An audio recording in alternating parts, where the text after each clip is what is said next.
The door to the North Tower workshop opens not with a creak, but with a soft, solid thud of oak settling against stone. You step from the tight spiral of the stairwell into a room that feels sealed away from the rest of the castle.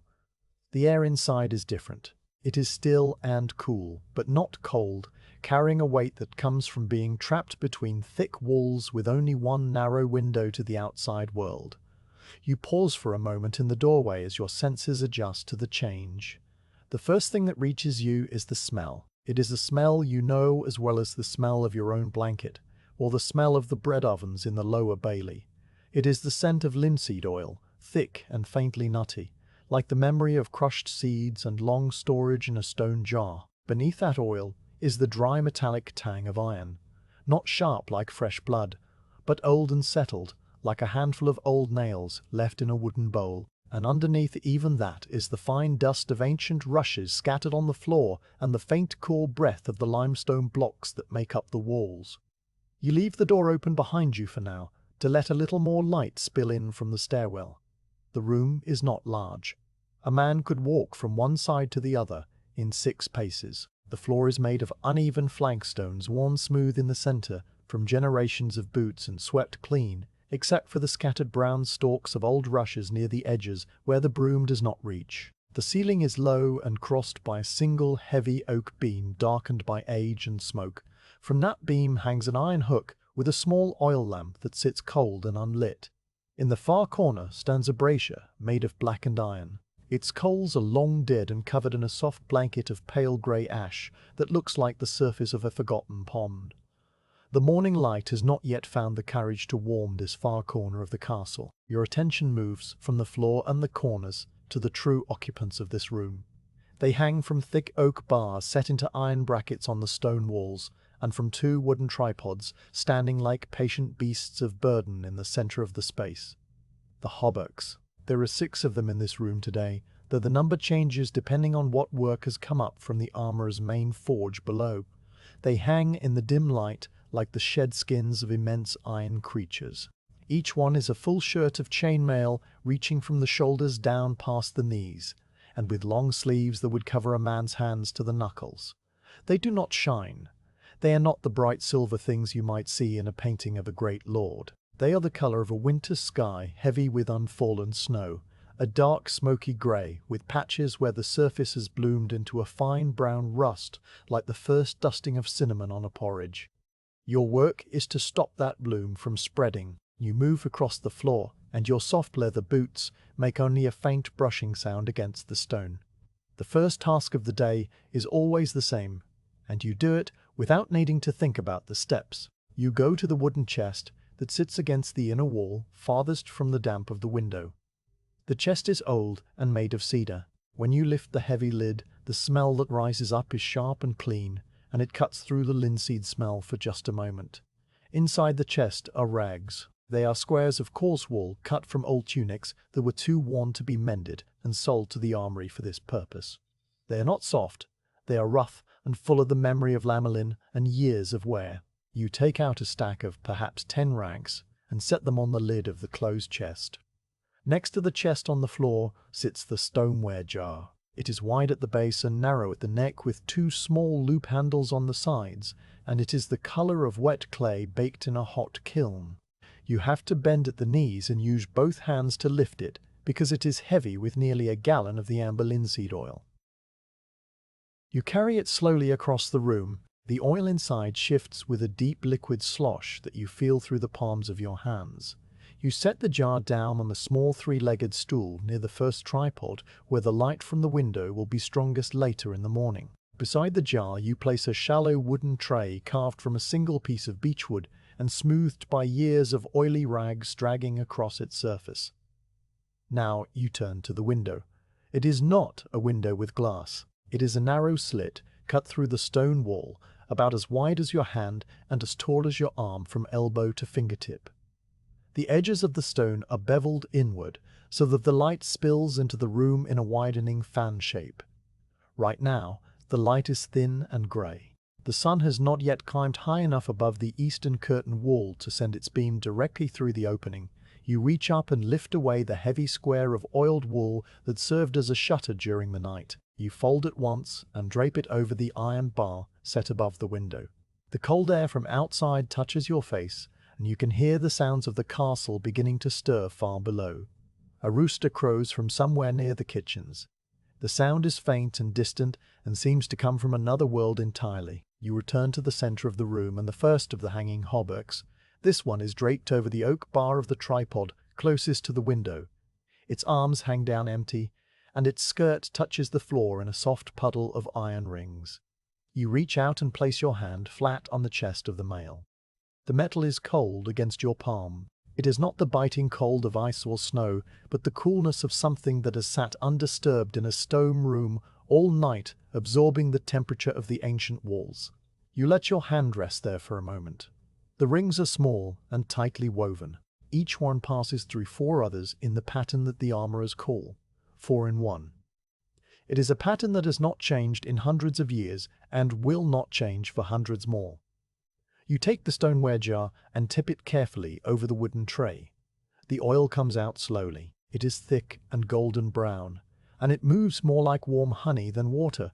The sound it makes as it fills the tray is a soft glugging that slows to a quiet trickle and then stops as you right the jar. The surface of the oil in the tray is smooth and still. It catches the faint light from the window and holds a reflection of the grey sky like a dark mirror. You pick up the first rag.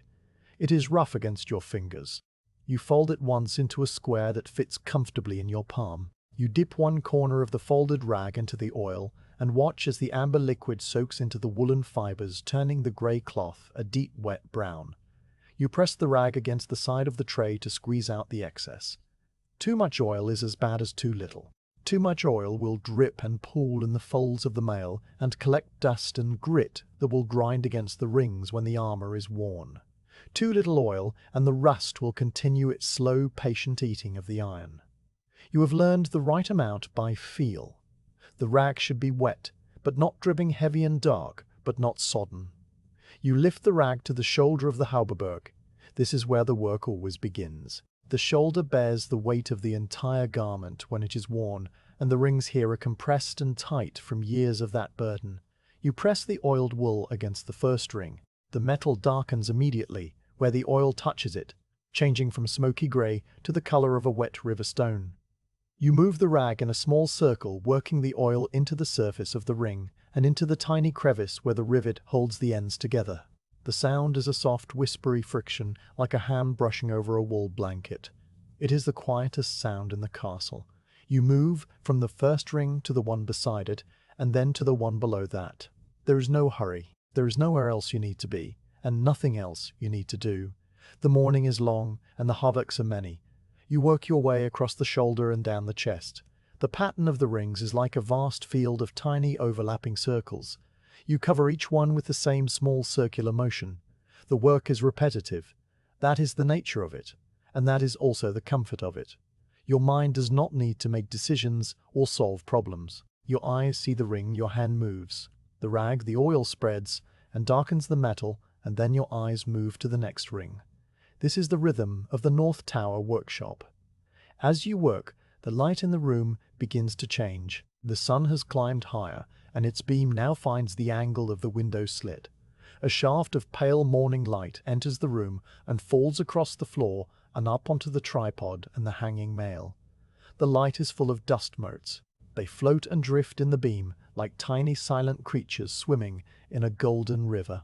Some of them are from the rushes on the floor, and some are from the wool of your tunic, and some are from the very stone of the walls, wearing away into fine powder over centuries. They move so slowly that you cannot see them move. You only notice that the pattern of light and dust has shifted when you look up after finishing a long section of the hauberk. The sound of the blacksmith's hammer begins to reach you from the forge across the lower bailey. It is a regular soft thud that comes through the stone floor and the window slit.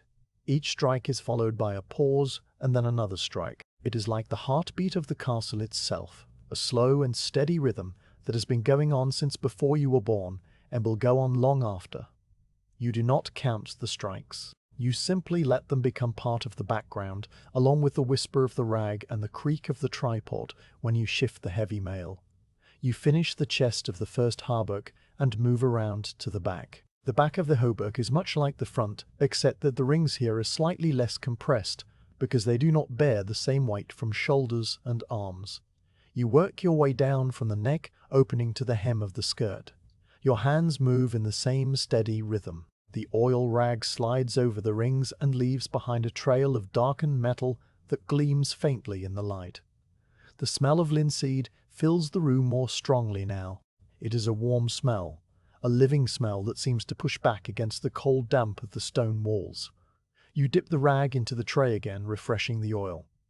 The surface of the oil in the tray is no longer smooth. It is marked with tiny ripples and the faint dark smudges of iron residue that the rag has lifted from the mail. You fold the rag to a clean section and continue. The left sleeve hangs down from the shoulder. You lift it carefully. The mail is heavy. A full sleeve of this size weighs several pounds, and it wants to slide out of your grip if you are not careful. You support the weight with your left hand and work the oil rag along the outer arm with your right. The rings here are slightly different. They are the same size and the same pattern, but the shape of the sleeve means they hang in a tube and the light catches them at a different angle. You work slowly down to the elbow and then to the cuff. The cuff is the most delicate part of the sleeve because it is where the rings are most open and where hands and wrists cause the most friction when the armor is worn. You spend extra time here making sure the oil reaches every crevice. The morning passes in this way. The first hauberk is finished and you move the tripod slightly to bring the second one into the light. The second hauberk is much like the first. It hangs from the same oak bar and it waits with the same patient stillness. You begin again at the left shoulder and work your way down. The rhythm does not change. The sounds do not change. The light shifts slowly across the floor and the dust motes continue their silent drifting. At some point you become aware of the cold in your fingers.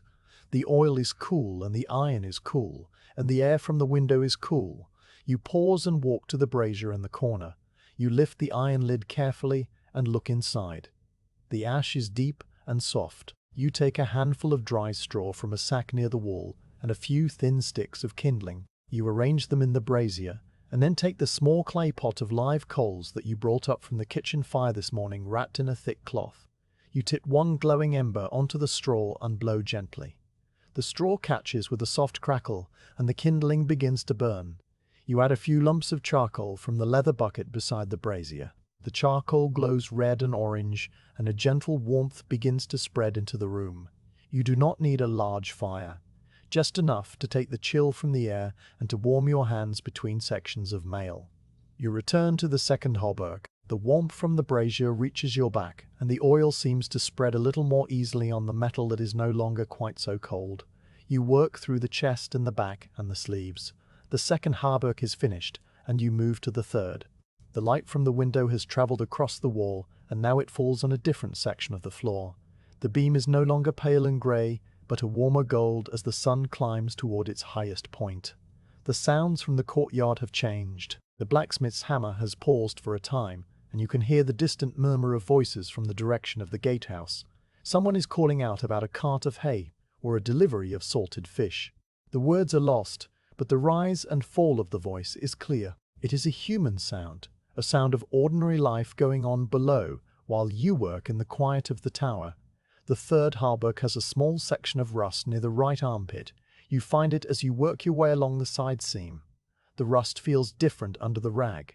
It is grittier, and the rag drags slightly instead of sliding smoothly. You stop and examine the spot. It is not deep. It is only surface rust, the kind that forms when moisture sits in a fold of mail for too long. You work the oil into this area with extra care, using small firm circles until the grittiness fades and the metal feels smooth again under your fingers. This is the purpose of the work. You are not making the hauberks beautiful or new. You are simply stopping time. You are holding back the slow patient hunger of the air and the damp. You finish the third hauberk, and your shoulders are beginning to feel the weight of the day. You stand for a moment and stretch your arms above your head. The joints in your back make small popping sounds. You walk to the window and look out through the narrow slit. You can see a slice of the inner bailey below. Two servants are crossing the yard carrying a basket of laundry between them. A dog trots behind them with its tail low and its nose to the ground. Beyond the inner wall you can see the grey-green line of the hills to the west. The sky is a pale, even grey without any breaks of blue. It is a soft sky, a quiet sky. There is no sign of anything but an ordinary day in an ordinary month. You turn back to the room. There are 3 hauberks remaining. They hang on the inner wall on the oak bars set into the stone brackets. They are in shadow because the light from the window does not reach that far. You will need the oil lamp for these. You walk to the brazier and take a long splinter of kindling. You hold it to the brazier and take a long splinter of kindling. You hold it to the glowing charcoal until the tip catches flame. Then you carry the small flame carefully to the hanging lamp and lift the glass chimney. The wick catches and burns with a steady yellow flame. You lower the chimney and adjust the wick until the flame is small and even. The lamp casts a warm circle of light that reaches the inner wall and the waiting hauberks. You pull the wooden tripod away from the window and position it near the lamp. You lift the 4th hauberk from the wall bar. It is heavy and it swings slightly as you carry it the few steps to the tripod. You drape it over the oak bar and let it settle. The rings kick softly against each other like the sound of a bag of small pebbles being set down. In the lamplight, the mail looks different. It is softer and darker, and the oiled sections gleam with a faint golden sheen. You dip the rag and begin again. The afternoon passes in the same steady rhythm. The 4th hauberk is finished, and the 5th. The light from the window has faded to a dim grey, and the lamp is now the only real source of illumination. The room feels smaller in the lamplight and more enclosed. The sounds from outside have faded as the castle settles into the slower pace of late afternoon. You work on the 6th hauberk with the same patient attention. Your hands know what to do. Your eyes know where to look. Your mind is quiet and still, like the surface of the oil in the jar. When the 6th hauberk is finished, you set the rag down on the edge of the tray. You lift the lamp and walk around the room, looking at the hauberks you have oiled today. They hang in the dimness, dark and glistening and silent. They smell of linseed and clean iron. They are ready for whatever comes next, though that is not something you think about. You think only of the work that is done and the work that will begin again tomorrow. You take the lamp to the window and lift away the glass chimney. You blow gently across the top of the flame, and it goes out with a thin trail of smoke that smells of burnt oil. The room falls into near darkness, broken only by the faint grey light from the window slit. You walk to the brazier and use the small iron shovel to cover the remaining coals with a thick layer of ash. They will keep until morning. You hang the woolen shutter back over the window and the room becomes truly dark. You feel your way to the door and step out onto the spiral stair. The door closes behind you with the same soft, solid thud, and the North Tower workshop returns to its patient waiting. The morning light finds the North Tower workshop earlier today because you have left the woolen shutter folded on its iron bar overnight to let the cold, dry air move through the room. You step inside and the first thing you notice is how the hauberks hang exactly as you left them, draped over their oak bars and tripods, like silent iron sleepers who have not stirred since you closed the door last evening. The room is cold but not freezing, and the smell of linseed oil from yesterday's work still hangs in the air, though it is fainter now, blended with the clean mineral scent of the stone walls, breathing out the night's chill. You walk to the brazier and uncover the coals. They are still warm beneath the ash, a faint red glow visible when you blow gently across the surface. You add fresh charcoal and watch as the small flames catch and begin to spread a gentle heat into the corner. Today's work will be different, not in kind, but in focus. Yesterday you moved across the surfaces of the hauberks, covering broad areas with the oiled rag. Today you will go deeper. Today you will pay attention to the structure itself, to the way the mail is made, and the way it behaves when you lift it and turn it, and work the oil into its hidden places. To do this work properly, you must understand the pattern that holds everything together. The armourers call it 4 in 1. It is a name that describes exactly what happens when you look closely at any single ring in the garment. You walk to the first hauberk hanging on the tripod nearest the window. It is the one you finished last evening, and its surface is uniformly dark from the fresh oil gleaming faintly in the grey morning light. You do not pick up the rag yet. Instead, you reach out and take hold of a section of the chest just below the collar. You lift it slightly so that the weight comes off the oak bar and rests in your hands. The feeling is immediate and familiar. The mail is heavy. It is not the heavy of a single solid object like a stone or an iron pot. It is a distributed heavy weight that shifts and flows as you move your hands. A full hauberk of this size weighs close to 40 pounds, but that weight is spread across thousands of individual rings, each one contributing its small share to the whole. When you hold it, the weight settles into your palms and pulls downward toward the floor with a patient, steady insistence. You let the mail hang from your grip and you look at the rings. From even a short distance, they appear to be a solid fabric, a continuous surface of grey metal. But up close, the illusion breaks apart. Each ring is separate. Each ring is a small circle of iron wire that has been bent into shape and closed with a tiny rivet. The rivet is a small lump of iron that has been hammered flat to hold the ends of the ring together. You can see them if you look carefully. Small irregular bumps that catch the light differently from the smooth, curved surface of the ring itself. There are thousands of these rivets in a single hauberk. Each one was placed by hand by a craftsman sitting at a workbench somewhere in this very castle, perhaps in this very room many years ago. You think about this sometimes, not as a story, but as a simple fact. The rings were made one by one and joined one by one, and now you are here to keep them from returning to the earth. The pattern 4-in-1 means that every single ring passes through 4 other rings. You can see this if you isolate one ring with your eyes. The ring itself is a circle. Through its center pass 4 other rings. 2 of those rings lie above it and 2 lie below it.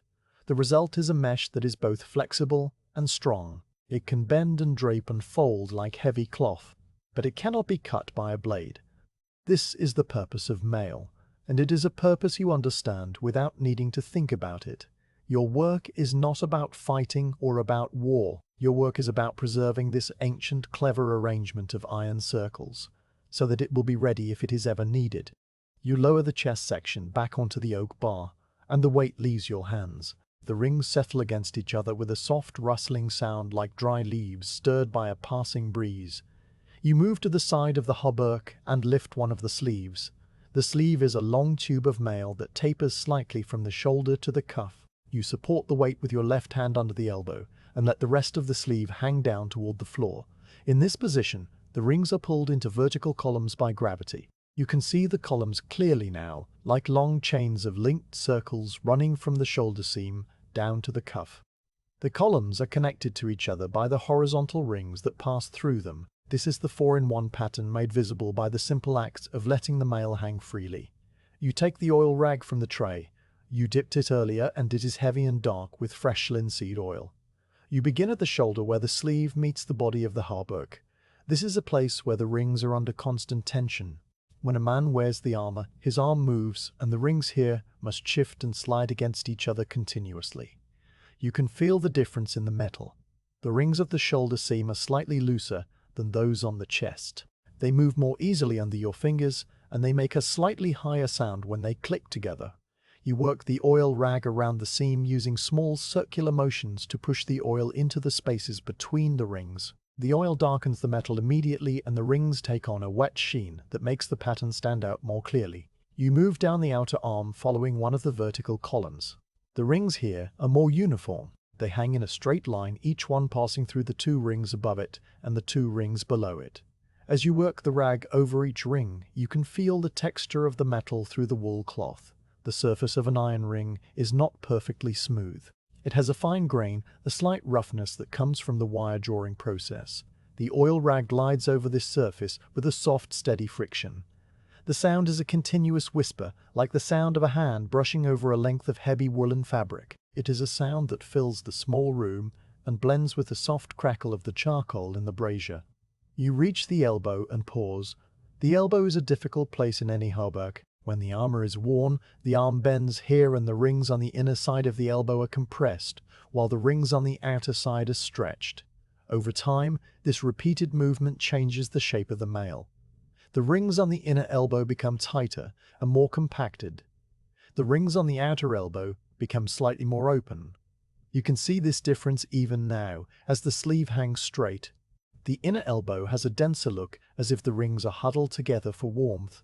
The outer elbow has a more open look, with slightly larger gaps between the rings. You adjust your grip on the sleeve, bending it gently at the elbow to expose the inner surface. The rings here are darker than the rest of the sleeve. They have trapped more moisture over the years, and the rust has bitten deeper into the iron. You spend extra time here working the oil into the tight crevices. The rag catches on the rough patches of corrosion, and you feel the grittiness through the cloth. You rub firmly but patiently, and slowly the grittiness fades as the oil coats the metal and fills the microscopic pits left by the rust. You straighten the sleeve and continue down to the cuff. The cuff is the end of the sleeve where the mail stops in a neat edge. The rings here are finished differently. They are not left as raw cut ends. Instead, the final row of rings has been worked into a reinforced border, a double thickness of mail that prevents the edge from unraveling. You run the oil rag along this border, carefully making sure to cover both the outer and inner layers. The cuff will see a great deal of wear from hands and wrists and the rubbing of gloves and gauntlets. It must be well oiled. You finish the sleeve and let it hang again. The oiled surface gleams softly in the light, and the pattern of the 4-in-1 stands out like a drawing made in dark ink on grey paper. You move around to the other side of the hauberk and lift the right sleeve. The work is the same. You begin at the shoulder and move down the outer arm to the elbow. Then bend the elbow to reach the inner surface, then down to the cuff. Your hands know this path without your mind needing to direct them. The rag moves the oil, spreads the rings, darken. It is a rhythm that asks nothing of you except your presence. When both sleeves are done, you step back and look at the hauberk as a whole. The chest and back are still waiting. You move to the front of the garment and lift the skirt so that it hangs freely from the oak bar. The skirt is the lower portion of the hauberk that falls from the waist down to just above the knees. It is made of the same 4-in-1 pattern, but it is constructed differently from the chest. The chest must fit closely to the body, so the rings there are shaped into a tailored form with increases and decreases in the number of rings per row, just like the shaping of a woolen tunic. The skirt, however, is a simple tube that widens slightly toward the bottom to allow for walking. The rings in the skirt hang in straight columns that are not interrupted by the complex curves of the shoulders and arms. You kneel on the flagstones to bring yourself level with the skirt. The cold from the floor seeps through the wool of your hose, but you are used to this. You take a fresh section of the rag and dip it into the oil tray. You begin at the left side of the skirt, where the mail splits to allow for riding or walking. This split is reinforced with a border of doubled rings, just like the cuff. You work the oil into this border first, then move inward across the front of the skirt. The rings here are in good condition. They hang straight and even, and the rust is minimal. The oil spreads easily, and the metal darkens in a smooth wave that follows the motion of your hand. As you work across the skirt, you become aware of the sound the mail makes when you move it. It is not a single sound, but a collection of many small sounds all happening at once. Each ring that shifts against its neighbors produces a tiny click, a sound so small that you cannot hear it alone. But when thousands of rings shift together, the individual clicks blend into a soft rustling sigh. It is a sound like the wind moving through a field of dry grain, or like a gentle rain falling on a thatched roof. It is a peaceful sound, a sound that belongs to this room and to this work. You finish the front of the skirt and move around to the back. The back of the skirt is much the same as the front. You work from left to right, covering each column of rings with the same patient circular motion.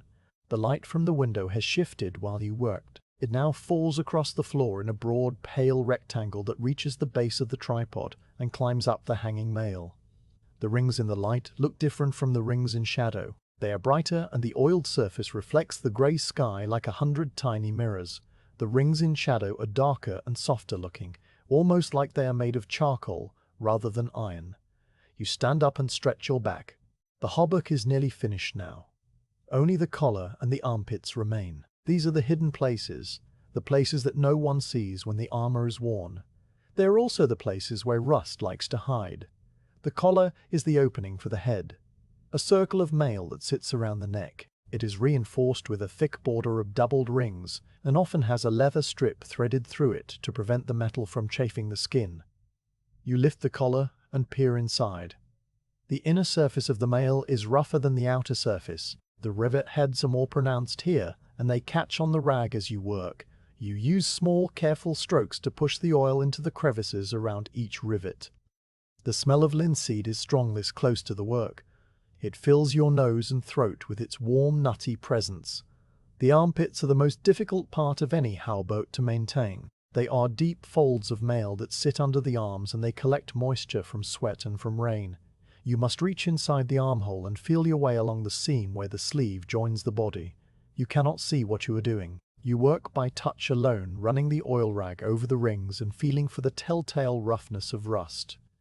The rings here are looser than elsewhere because the armpit must allow for a full range of arm movement. They shift and slide under your fingers, and you have to hold them steady with your other hand while you work the rag over them.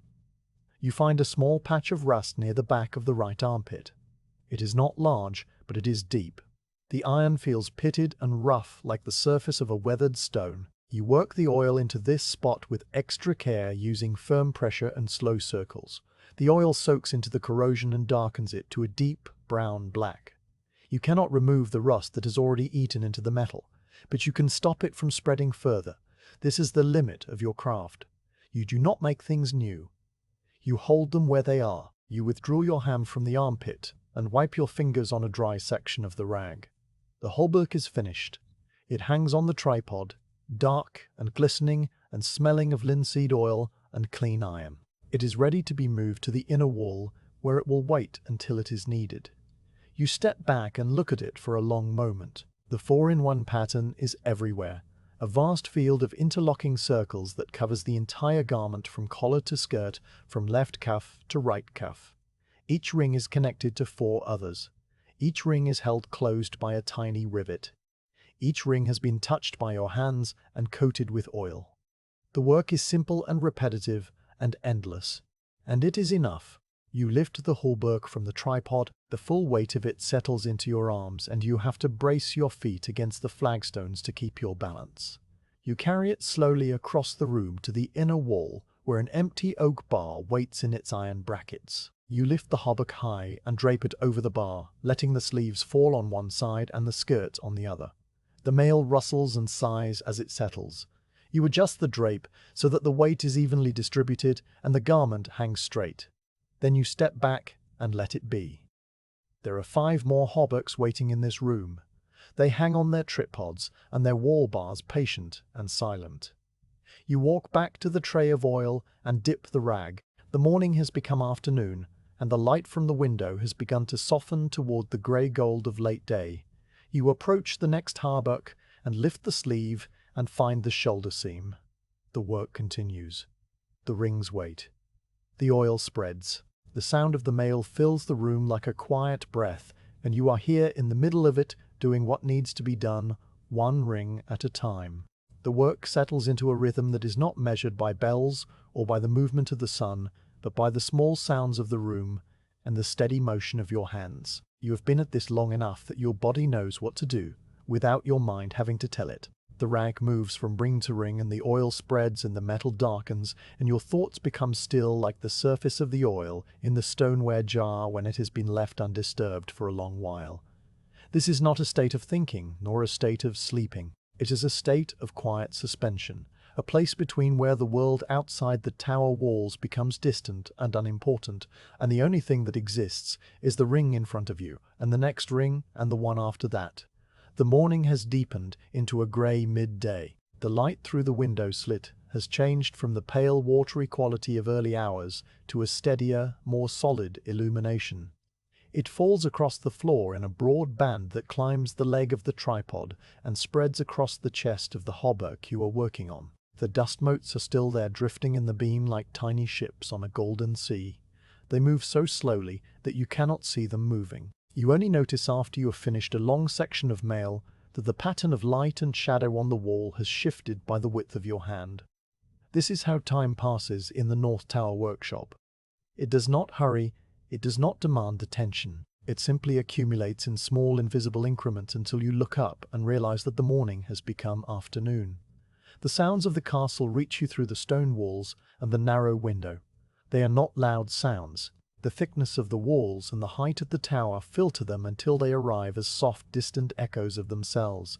From the forge across the lower bailey comes the regular thud of the blacksmith's hammer. It is a sound you've heard every day of your apprenticeship, and it has become so familiar that you no longer notice it unless it stops. The hammer falls in a steady pattern, 3 quick strikes, followed by a pause, then 2 slower strikes, then another pause. You do not count the strikes or analyze the pattern. It is simply there like the beating of your own heart, a rhythm that belongs to the background of your life. Sometimes the hammer stops for a while, and the silence that follows feels different, and you realize you had been hearing it all along without knowing. Beneath the hammer, there are other sounds. A horse whinnies from the stables near the gatehouse, and the sound comes to you, not as a sharp call, but as a muted vibration that seems to travel through the stone itself. The cook's boy shouts something across the yard, and his voice is carried away by the wind, so that only the rise and fall of it reaches your ears without any of the words. A cart rumbles over the cobblestones, and the sound is a low grinding roar that fades as the cart moves toward the outer gate. These sounds do not interrupt your work. They flow around it like water flows around a stone in a stream. You hear them and you do not hear them. They are part of the quiet, not separate from it. Inside the room, the sounds are closer and more immediate. The oil rag moves over the iron rings with a soft, continuous whisper. It is a sound like dry grass brushing against wool, like a hand passing slowly over a length of heavy cloth. Each ring contributes a tiny friction noise, and together they create a steady hush that fills the small space. When you dip the rag into the wooden tray, there is a faint wet sound like a sponge absorbing water. When you lift a section of mail to reach a new area, the rings click against each other in a gentle cascade of tiny metallic notes, like a handful of seeds being poured from one palm to another. The tripod creaks softly when you shift the weight of the hauberk, a sound of wood under strain that is old and familiar. The charcoal in the brazier makes small popping sounds as pockets of trapped gas escape from the glowing lumps. Your own breathing is the quietest sound of all, slow and even and barely audible, even to yourself. You are working on the 3rd hauberk of the day. The first 2 are finished and hanging on the inner wall, their oiled surfaces gleaming darkly in the dim light. This 3rd one hangs before you on the tripod nearest the window. You have worked your way down the left sleeve and across the chest, and now you are moving along the right side, following the seam where the sleeve joins the body. The rings here are slightly compressed from the weight of the arm pulling down over years of wear. They are tighter together than the rings on the chest, and the oil rag meets more resistance as you push it over the surface. You do not press harder, you simply move more slowly, allowing the oil to work its way into the tight spaces between the rings. Your mind is quiet. This is the part of the work that is hardest to explain to someone who has never done it. When you first began as an apprentice, your thoughts would race and wander. You would think about the meal waiting in the hall, or the conversation you had with the stable hand, or the dream you woke from that morning. Your mind would churn with small worries and small desires. But as the months passed and the work continued day after day, the churning slowed. The thoughts became fewer and farther between. Now when you stand here with the oil rag in your hand and the smell of linseed in your nose, your mind becomes like a pond on a windless day. The surface is smooth and still. A thought may rise like a bubble from the depths, drift across the surface, and then pop, leaving no trace. You do not hold on to thoughts. You let them come and go without attaching yourself to them. There is only the ring in front of you, and the motion of your hand and the quiet presence of the room. The light beam has moved again. You notice this when you straighten up to stretch your back. The bright rectangle that was falling on the tripod leg is now falling on the floor to the left of the tripod. It has traveled perhaps the length of your foot. You do not know how long this took. It could have been an hour, or it could have been longer. Time in the tower does not behave the way time behaves in the yard or the hall. It stretches and compresses according to its own rules. A morning can feel like a week, and a week can feel like a single long unbroken day. You have stopped trying to measure it. You simply work until the hauberk is finished, and then you begin the next one. The oil rag is becoming dry. You can feel the difference in the way it moves over the metal. A well-oiled rag glides with a smooth, easy friction. A dry rag glides with a smooth, easy friction. A dry rag drags and catches on the tiny imperfections of the rings. You fold the rag to a clean section and dip it into the wooden tray. The oil in the tray is no longer the clear amber it was this morning. It is darkened with the fine iron residue lifted from the mail. Small dark swirls move through the oil as you push the rag into it, like clouds moving across a pale sky. You squeeze the excess oil against the side of the tray and watch it drip back into the pool. Then you return the rag to the hauberk, and the whisper sound begins again. You have reached the skirt of the third hauberk. The skirt hangs down from the waist in a broad tube of mail that widens slightly toward the hem. You kneel on the flagstones to bring yourself level with the work. The stone is cold through the wool of your hose, but the cold is not unpleasant. It is a grounding sensation, a reminder that you are here in this room and not floating away on the quiet of your own mind. You begin at the left side of the skirt and work your way across toward the right. The rings here are in good condition. They hang straight and even, and the rust is only a faint dusting in a few places near the hem where the mail has brushed against the ground. The oil covers these spots easily, and the metal darkens to a uniform wet grey. As you work across the skirt, you become aware of a change in the sounds from outside. The blacksmith's hammer has stopped. It has been silent for some time now, though you cannot say exactly when it ceased. In its place there is a new sound, a distant rhythmic scraping that comes from the direction of the kitchens. Someone is sharpening a knife on a whetstone. The sound is a regular shush, shush, that matches the regular shush, shush that matches the rhythm of your own oil rag almost perfectly. For a while the two sounds blend together so that you cannot tell which is the knife and which is the mail. Then the knife sharpening stops, and the only sound is your own work and the soft crackle of the brazier. The third hauberk is finished. You stand up and your knees protest with small popping sounds. You lift the hauberk from the tripod and the full weight of it settles into your arms. You carry it across the room to the inner wall where the other finished hauberks hang. You lift it high and drape it over the oak bar beside its companions.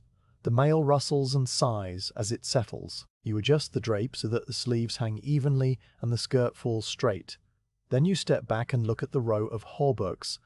They hang side by side, dark and silent and waiting. There are 3 of them now on the inner wall, and 3 more waiting on the tripods and the outer wall bars. You walk back to the window and stand for a moment looking out through the narrow slit. The slice of world visible to you is small. You can see a section of the inner bailey with its worn cobblestones and the base of the well house. A woman is drawing water from the well, turning the wooden windlass with slow, steady motions. The rope creaks and the bucket rises from the darkness below. She lifts the bucket free and pours the water into a large earthenware jug. Then she lowers the bucket again and the process repeats. You watch her for a while without really seeing her. Your eyes are resting on the scene, but your mind is still in the quiet place it goes when you work. You turn from the window and walk to the brazier. The charcoal has burned down to a bed of glowing coals that pulse with a soft orange light. You take the small iron shovel and move the coals around to shake off the ash. Then you add a few fresh lumps of charcoal from the leather bucket. The new charcoal is black and cold, but it soon begins to glow at the edges where it touches the hot coals. A small flame appears licking up from the surface like a yellow tongue. The warmth in the room increases slightly, and you hold your hands near the brazier for a moment to chase away the cold that has settled into your fingers. The fourth hauberk waits on the tripod near the inner wall. This one has been hanging in the shadows away from the window, and it is cooler to the touch than the others were. You lift the sleeve and feel the cold iron through the oil rag. The rings are stiff with the chill, and they do not move as easily as the warmer rings did. You work the oil into the shoulder seam, and the metal warms slightly under the friction of the rag. The cold does not matter. The oil will still spread, and the rust will still be held back. It simply takes a little longer. The afternoon passes in this same slow, unmarked way. You finish the fourth hauberk and move it to the inner wall. You begin the fifth. The light from the window has faded from gold to grey, and the room has grown dimmer. You light the oil lamp hanging from the ceiling beam, and its small flame casts a warm circle of light that reaches the tripod and the waiting mail. In the lamplight, the hauberk looks different. The oiled rings gleam with a soft golden sheen, and the shadows are deeper and softer. The work feels more intimate in the lamplight, as if the darkness has drawn the walls closer and made the room smaller. Your hands continue their steady motion. The rag moves, the oil spreads, the rings darken. You are no longer aware of time at all. There is only this moment and this ring and the quiet breath of the room. The sounds from outside have faded as the castle settles into evening. The blacksmith's hammer has not returned. The well has fallen silent. The only sound from beyond the walls is the distant cry of a bird settling into its roost for the night. The 5th hauberk is finished. You carry it to the inner wall and drape it beside the others. Now there is only one hauberk left, the 6th and final one, hanging on the outer wall bar near the window. You walk to it and stand before it in the dimness. It is the oldest of the group. You can tell by the color of the rings and the way the rivets are shaped. The rings are a deeper, darker grey with a patina that comes only from many years of exposure to air and oil and the oils of human hands. The rivets are slightly larger and more irregular than those on the newer hauberks. This one was made by a different armourer, perhaps someone who worked in this very room long before you were born. You lift the sleeve of the old hauberk and begin to work. The rings move easily under the oil rag. They've been oiled so many times over the years that the metal has become smooth and almost soft to the touch. The rust is minimal because this hauberk has been well cared for by generations of apprentices who stood where you are standing now.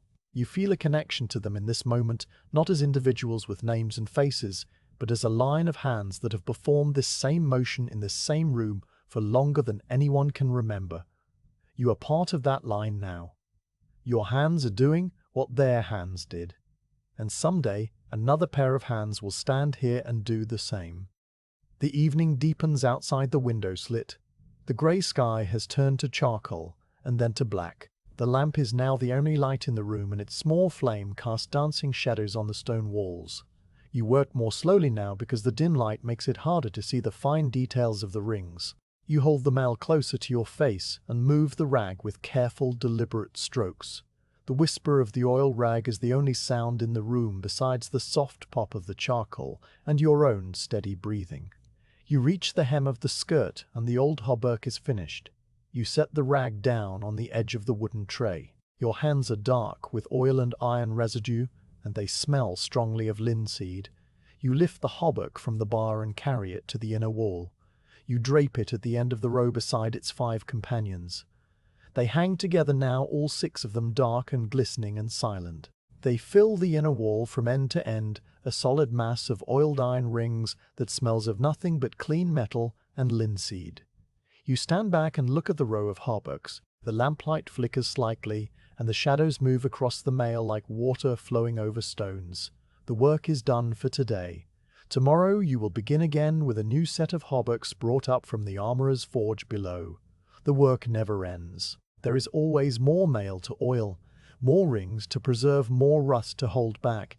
This is not a burden.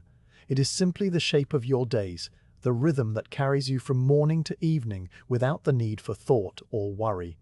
You walk to the lamp and lift the glass chimney. You blow gently across the flame, and it goes out with a thin trail of smoke. The room falls into darkness, broken only by the faint glow of the brazier coals.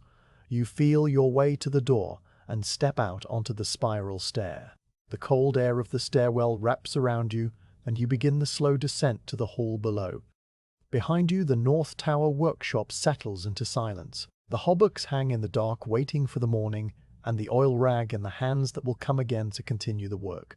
You have learned over many months in this tower room that a hauberk is not a single thing. It is a collection of different places, each with its own character and its own needs. Today you will not move from hauberk to hauberk across the room. Today you will stay with one sleeve of one garment and learn its geography as thoroughly as a shepherd knows the folds of his hills. The sleeve hangs before you now, suspended from the oak bar of the tripod. You have positioned the tripod so that the sleeve catches the morning light from the window slit. The rest of the hauberk drapes behind it in shadow, but the sleeve itself is illuminated, a long tube of interlocking iron rings that tapers from the broad shoulder opening down to the narrow cuff. You begin by simply looking. The sleeve is made of the same 4-in-1 pattern that covers the entire hauberk, but the shape of the sleeve imposes its own order on the rings. At the shoulder, where the sleeve joins the body of the garment, the rings are arranged in a complex curve. This is where the armorer had to increase and decrease the number of rings in each row to create a shape that would fit around the roundness of a shoulder. You can see the evidence of this shaping if you look closely. Some rings in this area are not part of the regular 4-in-1 grid. They are filler rings, smaller or slightly misshapen, inserted to bridge gaps and maintain the strength of the fabric. You run your finger over this shoulder curve and feel the slight irregularity, the subtle bumpiness of the transitional zone. The geography of the sleeve divides itself naturally into several regions. The outer arm runs from the top of the shoulder down to the wrist along the side that would face outward when a man stands with his arms at his sides. The inner arm runs along the opposite side, the surface that would press against the ribs and the hip. The elbow is a region unto itself, a place where the mail must accommodate a sharp bend, and the cuff is the boundary where the iron rings meet the world of leather gloves and bare wrists. Each of these regions has its own texture, its own response to the oil rag, its own history written in the wear patterns of the metal. You lift the sleeve with both hands supporting its weight from underneath. The mail is heavy, even this single sleeve weighs as much as a good-sized river fish.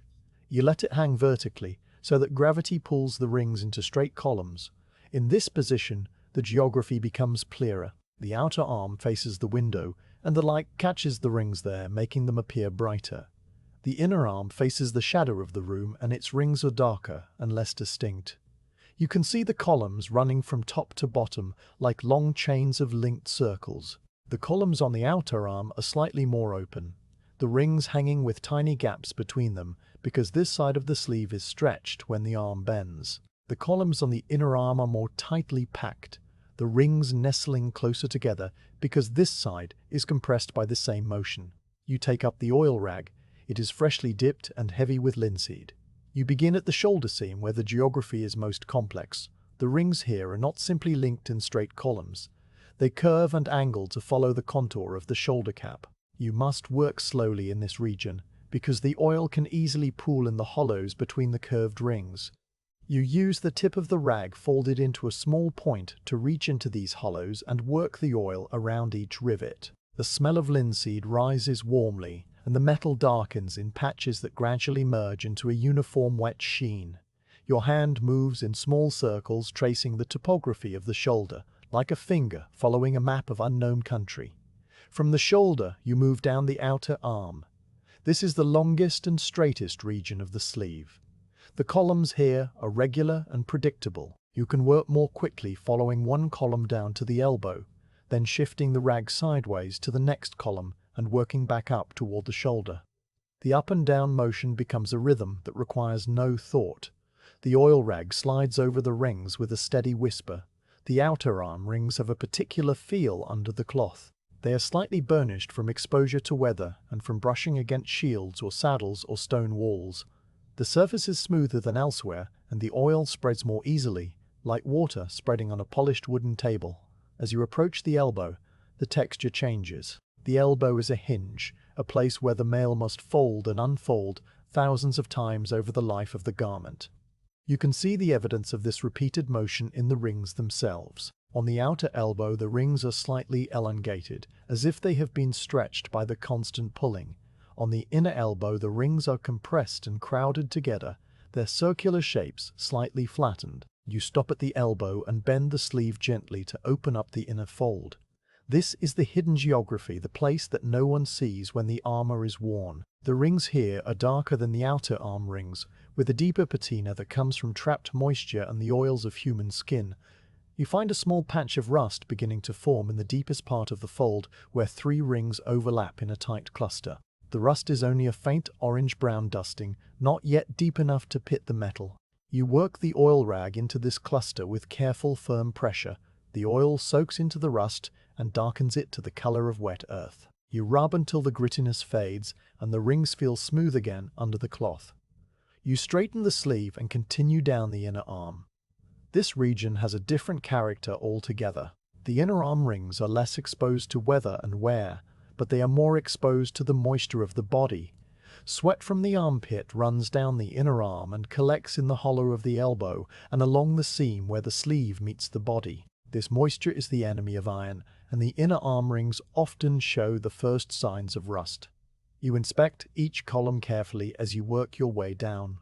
The oil rag moves more slowly here because you are looking for the telltale roughness of corrosion. You find a few small spots near the elbow hollow, and you work the oil into them until they are dark and smooth. The rest of the inner arm is in good condition. The rings are tight and even, and they take the oil with a quiet readiness. You reach the cuff.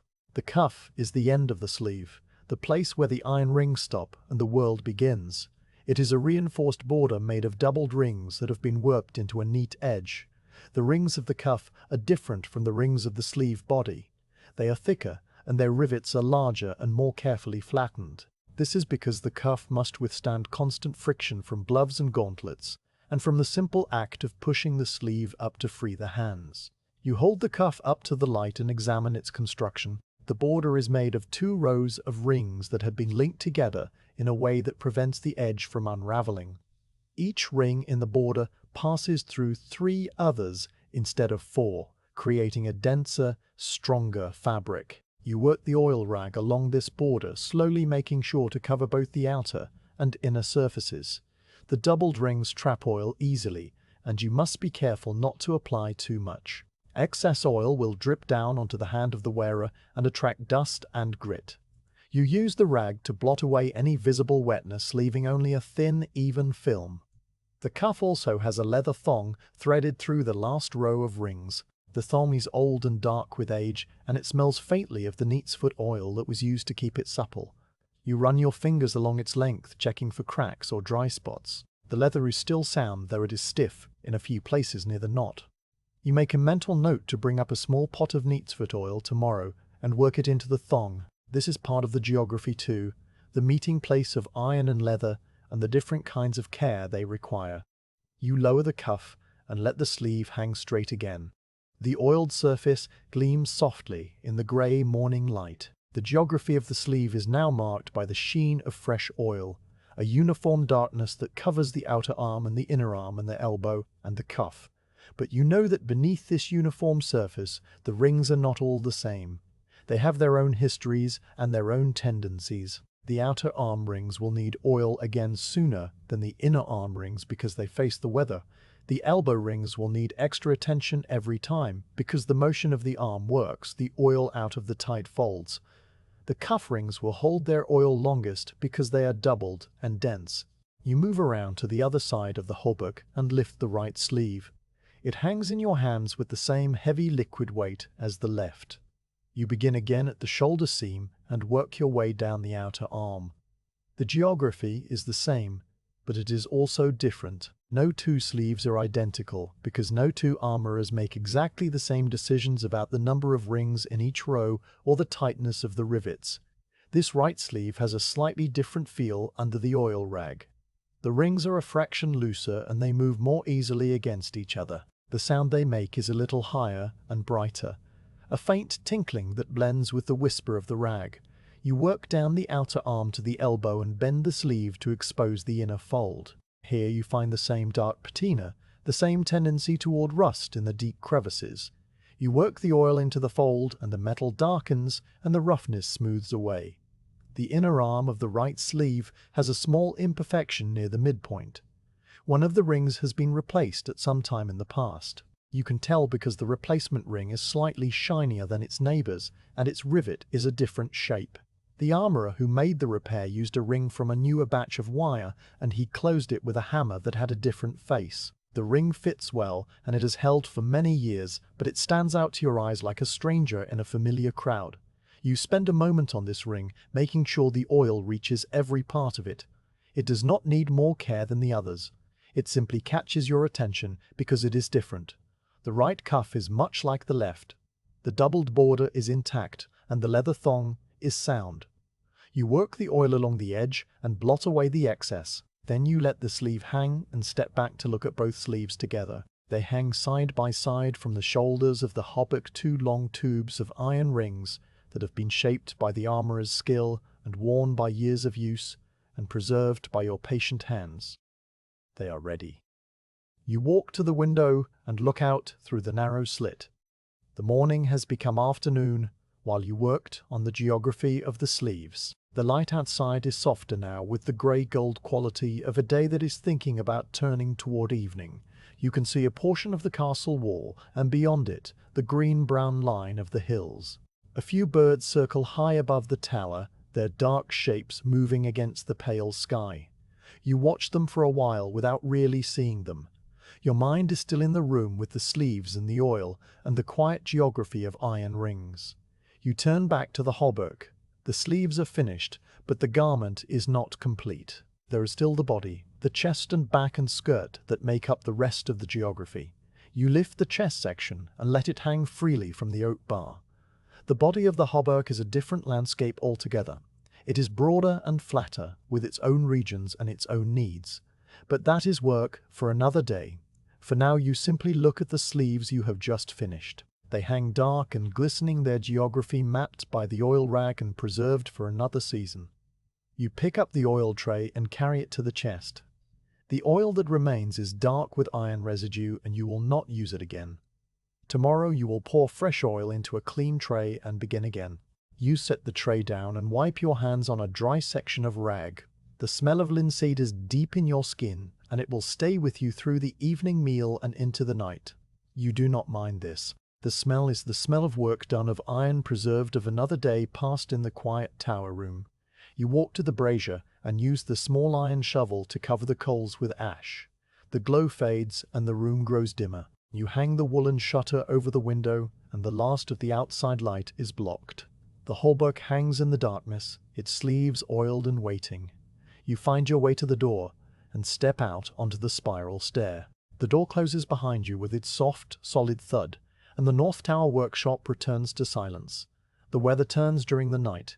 You know this before you open your eyes, because the air that seeps under your blanket carries a different quality of cold. It is not the soft grey cold of an ordinary autumn morning. It is a sharper, more insistent cold that finds the gaps in the wool and touches your skin like a thin blade of ice. You rise in the darkness and pull on your layers of clothing, and the cold follows you down the stone stairs and across the yard to the kitchen, where you collect your morning bread and the small clay pot of live coals wrapped in thick cloth. The kitchen fire glows warmly, and the cook's assistant nods at you without speaking, because there is nothing to say about the weather. It is simply colder today, and that is the way of things. You climb the spiral stair to the North Tower workshop. The stairwell is darker than usual because the arrow loops that light it face east and south, and they catch nothing of the pale grey dawn that is only now beginning to seep over the eastern hills. You climb by, feel your left hand brushing the cold stone wall and your right hand holding the bread and the coals. The steps are worn in the center from centuries of feet, and your own boots find the familiar hollows without thought. When you reach the door at the top, you pause to catch your breath. The air here is colder still, and you can hear the wind for the first time. It is not a loud wind. It is a steady high note that seems to come from everywhere and nowhere. A thin whistling that finds the gaps in the stone and sings through them like breath across the mouth of a jug. You push open the door and step inside. The workshop is changed. The window slit, which usually admits a quiet grey light, is now a source of moving cold air. The wind outside is from the north, and it presses against the castle wall and finds the narrow opening and pushes through it with a steady, insistent force. The woolen shutter you left folded on its iron bar stirs slightly in the draught, its edges lifting and falling like the wing of a sleeping bird. The hauberks hanging on their tripods and wall bars are still and dark, but the air around them moves. You can feel it on your face, a constant cool flow that comes from the window and circulates through the small room before finding its way out through the gaps around the door. You walk to the brazier and set down the clay pot of coals. Your fingers are stiff with cold, and you have to work carefully to open the iron lid and arrange the kindling. You tip a single blowing ember from the pot onto the straw and blow gently. The straw catches, and the flames rise small and orange and hungry. You add sticks and then charcoal, and soon the brazier is radiating a gentle warmth that pushes back against the cold draught from the window. You hold your hands over the coals and feel the heat soaking into your skin. The tips of your fingers tingle as the blood returns. The sound of the wind fills the room. It is not a single note, but many notes layered together. There is the high, thin whistle that comes through the window slit itself, the sound of air being forced through a narrow gap. There is a lower moan that seems to come from the chimney of the brazier, though you have no chimney, only a small hole in the wall that vents the smoke. There is a soft rushing sound from the roof beams above as the wind moves over the slates and finds the tiny spaces between them. And beneath all of these, there is the deeper sound of the castle itself, the way the wind presses against the great mass of stone and makes it hum like a vast silent bell. You have heard this sound before on other cold days. It is the voice of the north wind speaking to the ancient walls. You eat your bread, standing by the brazier. The bread is coarse and dark, and it fills your stomach with a solid warmth. You brush the crumbs from your tunic and turn to look at the hauberks. They hang as they always hang, patient and waiting. But today they seem different. The cold has changed them. The iron rings are colder to the touch, and the oil from yesterday's work has thickened slightly, becoming more viscous and slow. You will need to work closer to the brazier today to keep the oil flowing properly. You walk to the window and look out through the narrow slit. The world outside is grey and muted. The sky is a uniform pale grey without any variation of cloud or light. The hills to the west are a darker grey, almost charcoal, and they seem to press against the sky like a low wall. The wind moves across the bailey below, stirring the straw on the cobblestones and lifting the smoke from the kitchen chimney in horizontal streamers. A few figures hurry across the yard, their cloaks pulled tight and their heads bent against the cold. They move quickly and disappear into doorways, and the yard is empty again. You can feel the cold radiating from the stone around the window. It reaches through your tunic and touches your chest, and you step back. The woolen shutter is still folded on its iron bar. You reach up and take it down. It is a square of heavy woven wool about the size of a small blanket, and it is thick and dense from years of fulling. The wool is the natural color of the sheep, a dark brown-gray with flecks of lighter fiber scattered through it. It smells of lanolin and wood smoke and the faint mustiness of long storage. You hold it up to the window slit, and the wind immediately presses it against the stone. You work the edges into place, tucking the corners into the gaps so that the shutter seals the opening as completely as possible. The change is immediate. The flow of cold air stops, and the high, thin whistle of the wind through the slit is replaced by a muffled, lower sound. The room becomes quieter and stiller, but the light also changes. With the shutter in place, the only illumination comes from the small gaps around its edges and from the faint glow of the brazier coals. The room falls into a deep brown gloom. The hauberks become indistinct shapes hanging in the dimness, their outlines soft and uncertain. You can no longer see the fine details of the rings or the pattern of the 4-in-1. You stand for a moment, letting your eyes adjust. The darkness is not complete. It is the darkness of a room deep inside a stone castle on a grey winter day, a darkness that is soft and warm and enclosing. You walk to the hanging lamp. It is suspended from the ceiling beam by an iron chain, and it consists of a small glass chimney set in a brass holder with a wick that draws oil up from a reservoir below. You take a long splinter of kindling from the pile near the brazier and hold it to the coals until the tip catches flame. You carry the small flame carefully across the room, cupping your hand around it to shield it from any stray draft. You lift the glass chimney and touch the flame to the wick. The wick catches and burns with a yellow flame that wavers slightly and then steadies. You lower the chimney and adjust the wick until the flame is small and even. The lamp casts a circle of warm golden light that reaches perhaps 6 feet in all directions. Within this circle, the world is visible. Outside the circle, the room fades into soft shadow. The lamp changes everything. The hauberk that hangs on the tripod nearest the lamp is now illuminated in warm detail. The rings catch the yellow light and gleam with a soft, honey-colored sheen. The oiled surfaces reflect the flame like hundreds of tiny mirrors. The shadows between the rings are deep and dark, creating a strong contrast that makes the pattern of the mail stand out clearly. The rest of the room fades away into the gloom, and your world becomes this single circle of light and the work within it.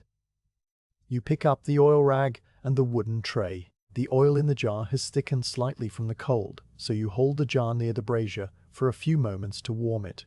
The heat loosens the oil, and it pours more easily into the tray with a soft glugging sound that seems loud in the quiet room. You dip the rag and squeeze out the excess. The oil is warm against your fingers, a small comfort in the cold day. You approach the hauberk in the circle of lamplight. It is the one you began yesterday, the one with the well-worn sleeves and the old leather thongs. You lift the left sleeve and begin at the shoulder seam. The work is the same as it has always been. The rag moves over the rings, and the oil spreads, and the metal darkens. But everything feels different in the lamplight. The light is warmer and softer than daylight, and it makes the work feel more intimate, more enclosed. The shadows move as you move because the lamp hangs from the ceiling, and your body blocks the light from different angles as you shift your position. The hauberk seems to change as you work, its appearance shifting with the changing shadows. The sound of the wind continues outside, but it is muffled now by the woolen shutter. It is a distant sound, like the sound of the sea heard from far inland. It rises and falls in slow waves, and sometimes it fades almost to silence before returning with a low moan that vibrates through the stone walls. You let the sound wash over you without paying attention to it. It becomes part of the quiet, like the whisper of the oil rag and the soft pop of the lamp flame. You work your way down the outer arm of the sleeve. The rings are cold, despite the warmth of the brazier, and the oil spreads more slowly than usual. You have to work the rag back and forth a few extra times on each ring to warm the metal enough for the oil to penetrate. This is not a problem. It simply takes longer. Time moves differently in the lamplit gloom. The minutes stretch out and become elastic. You lose track of how long you've been working. There is only the ring in front of you, and the next ring, and the one after that. The elbow comes and you bend the sleeve to expose the inner fold. The lamplight does not reach into the fold easily, and you have to hold the sleeve close to the lamp to see the rings clearly. The shadows here are deep, and you work mostly by touch, feeling the texture of the metal through the oil rag. You find the familiar roughness of early rust in the deepest crevice, and you work the oil into it with slow, firm circles. The smell of linseed is strong in the enclosed space, and it blends with the smell of the burning lamp oil and the faint wool smell of the shutter.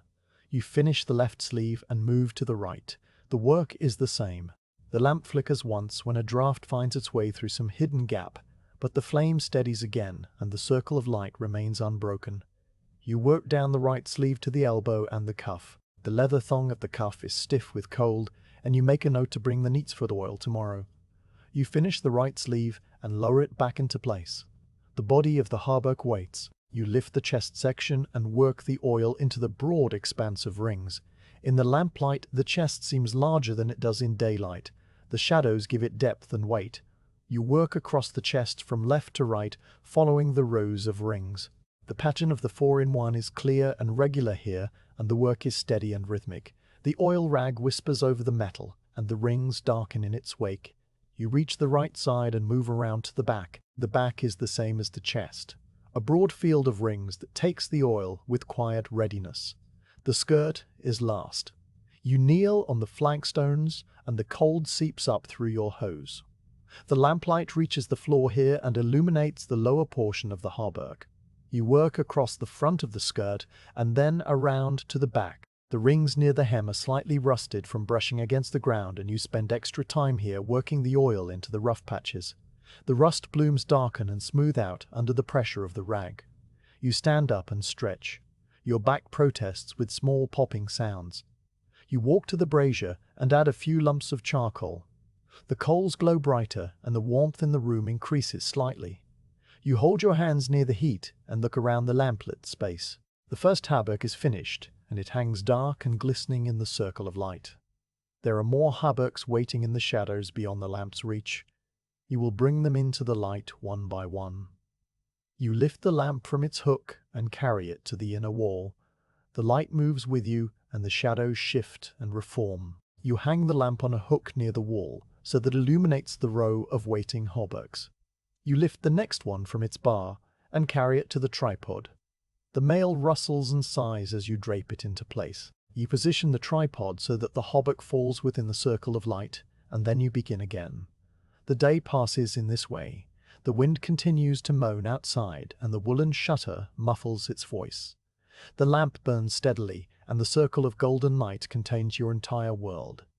You move from hauberk to hauber, lichting and draping and oiling and finishing. The work is the same as it always is, but the lamplight gives it a different quality, a sense of being outside of ordinary time. You cannot see the window, so you cannot watch the slow progression of daylight across the floor. You cannot hear the sounds of the castle clearly, because the wind and the shutter muffle everything. You are alone in the circle of light, with the hauberks and the oil and the quiet whisper of the rag. When the fourth hauberk is finished, you realize that you are hungry. You have no way of knowing what time it is. It could be midday, or it could be late afternoon. You set down the rag and take the last of your bread from the pocket of your tunic. You eat it, standing by the brazier, watching the coals pulse with orange light. The bread is dry and cold, but it fills the hollow in your stomach. You drink from the small leather bottle of water you carry with you. The water is cold and tastes of the leather and the stone of the castle well. You return to the work. There are 2 hauberks left on the inner wall. You bring the next one into the light and begin. The lamplight flickers again, and you pause to adjust the wick. The flame steadies, and you continue. The rings pass under your hands in an endless stream. You no longer think about the cold or the wind or the time. You are simply here in this moment with this ring and this rag and this quiet, patient work. The last hauberk is finished. You set down the rag and look around the circle of light. The finished hauberks hang on the inner wall, their oiled surfaces gleaming softly in the lamplight. They are dark and silent and waiting. You walk to the window and lift a corner of the woolen shutter. The outside world is dark. The grey day has faded into a black night, and you can see nothing beyond the slit except the faint movement of the wind stirring the darkness. The cold air rushes in and touches your face, and you let the shutter fall back into place. You walk to the lamp and lift the glass chimney. You blow gently across the flame, and it goes out with a thin trail of smoke that smells of burnt oil. The room falls into complete darkness. You stand still for a moment, letting your eyes adjust to the absolute black. Then you feel your way to the brazier and use the iron shovel to cover the coals with ash. The faint red glow disappears and the room is darker than before. You find the door by touch and step out onto the spiral stair. The wind is louder here in the open stairwell, and it follows you down as you descend. The cold wraps around you, and you pull your cloak tighter. At the bottom of the stairs, you step out into the yard. The wind is fierce now that you are outside, and it pushes against you as you cross to the hall. The stars are hidden behind the grey clouds, and the only light comes from the flickering torches set in iron brackets on the walls. You hurry across the yard and into the warmth of the hall. Behind you, the North Tower workshop sits in darkness, the hauberks hanging silent and oiled, and the woolen shutter pressed against the window slit, keeping out the voice of the north wind. The evening comes differently in the North Tower workshop. It does not arrive as a sudden change, but as a slow gathering of shadows that begin in the corners and spread outward like water seeping into dry cloth. You've been working since morning, and the hauberks on the tripods have received their outer oiling. Their visible surfaces are dark and gleaming with the fresh linseed. But you know from long experience that the work is not finished. The places that matter most are the places you cannot see, the hidden folds in the interior seams and the deep crevices where rust begins its quiet, patient work. These are the places you must tend to now, as the light fades and the room settles into the deep grey of evening. You walk to the window and look out through the narrow slit. The sky beyond is the colour of old pewter, a soft uniform grey that holds no hint of the sun's location. The bailey below is quiet. The day's work in the castle is winding down, and the sounds that reach you are the sounds of ending rather than beginning. A door closes somewhere in the inner ward with a distant thud. A voice calls out a final instruction and then falls silent. The blacksmith's hammer, which has been a steady companion through the daylight hours, stopped some time ago and has not returned. The only constant sound is the soft murmur of the wind around the tower stones, a sound so familiar that you no longer notice it unless you stop to listen. You turn from the window and face the room. The hauberks hang on their bars and tripods, dark shapes in the deepening gloom. The brazier in the corner glows with a low orange light that casts long, soft shadows across the flagstones. You could light the oil lamp. The flint and steel are in the chest, and the wick is trimmed and ready, but you do not reach for them. You have learned that the work of the evening is better done by touch. The lamp creates shadows that can hide the very things you are searching for. Your fingers in the darkness are more honest than your eyes in uncertain light. They feel what the eyes might miss. You walk to the first hauberk hanging on the tripod nearest the brazier. The warmth from the coals reaches this spot, and the iron rings are not as cold as they would be near the window. You reach out and place your palm flat against the chest of the male. The metal is cool but not unpleasant, and the oiled surface is smooth under your hand. You let your hand rest there for a moment, feeling the weight of the garment through the tripod and the way the rings shift slightly under the pressure of your touch. Then you move your hand to the side and find the armhole. The armhole is the gateway to the interior of the hauberk. When the garment is worn, a man's arm passes through this opening and the mail drapes around his shoulder and chest. When the garment hangs empty, the armhole is a dark oval of space that leads into the hollow interior. You slide your hand inside. The interior of the mail is rougher than the exterior. The rivet heads that hold the rings closed are on the inside, and they form a field of tiny blunt studs that brush against your skin. The rings themselves feel different from the inside. They are not smooth and continuous, but interrupted by the rivets and by the overlapping ends of the wire. Your fingers move slowly over this landscape, feeling the texture of each ring and the spaces between them. You are searching for rust. Rust begins in the places where moisture collects and lingers. The armpit is one such place. When a man wears the hauberk, his body gives off heat and sweat, and that moisture rises into the hollow under his arm. The male traps it there in the tight folds where the sleeve meets the body. Over time, the moisture works its way into the microscopic pores of the iron and begins the slow chemical change that turns grey metal into brown-red powder. You cannot see this happening because it happens in the dark interior of the garment. But you can feel it. Your fingers move deeper into the armpit, following the seam where the sleeve joins the body. The rings here are looser than elsewhere because the armhole must allow for a full range of motion. They shift and slide under your touch, and you have to hold them steady, with your other hand pressing against the outside of the mail. You work your way along the seam inch by inch, feeling each ring and each rivet. The texture of clean oiled iron is smooth and slightly slick. The texture of clean oiled iron is smooth and slightly slick. The texture of rust is different. It is gritty, like fine sand scattered on a smooth stone. It catches against the pads of your fingers and creates a faint resistance when you move your hand. You find the first spot near the back of the right armpit where the seam curves around toward the shoulder blade. The grittiness is subtle, just a faint roughness that you might miss if you were moving quickly. You pause and press your finger against the spot. Yes, there it is. A small patch of rust beginning to bloom in the crevice where 3 rings overlap. You withdraw your hand and reach for the oil rag that hangs over the edge of the wooden tray.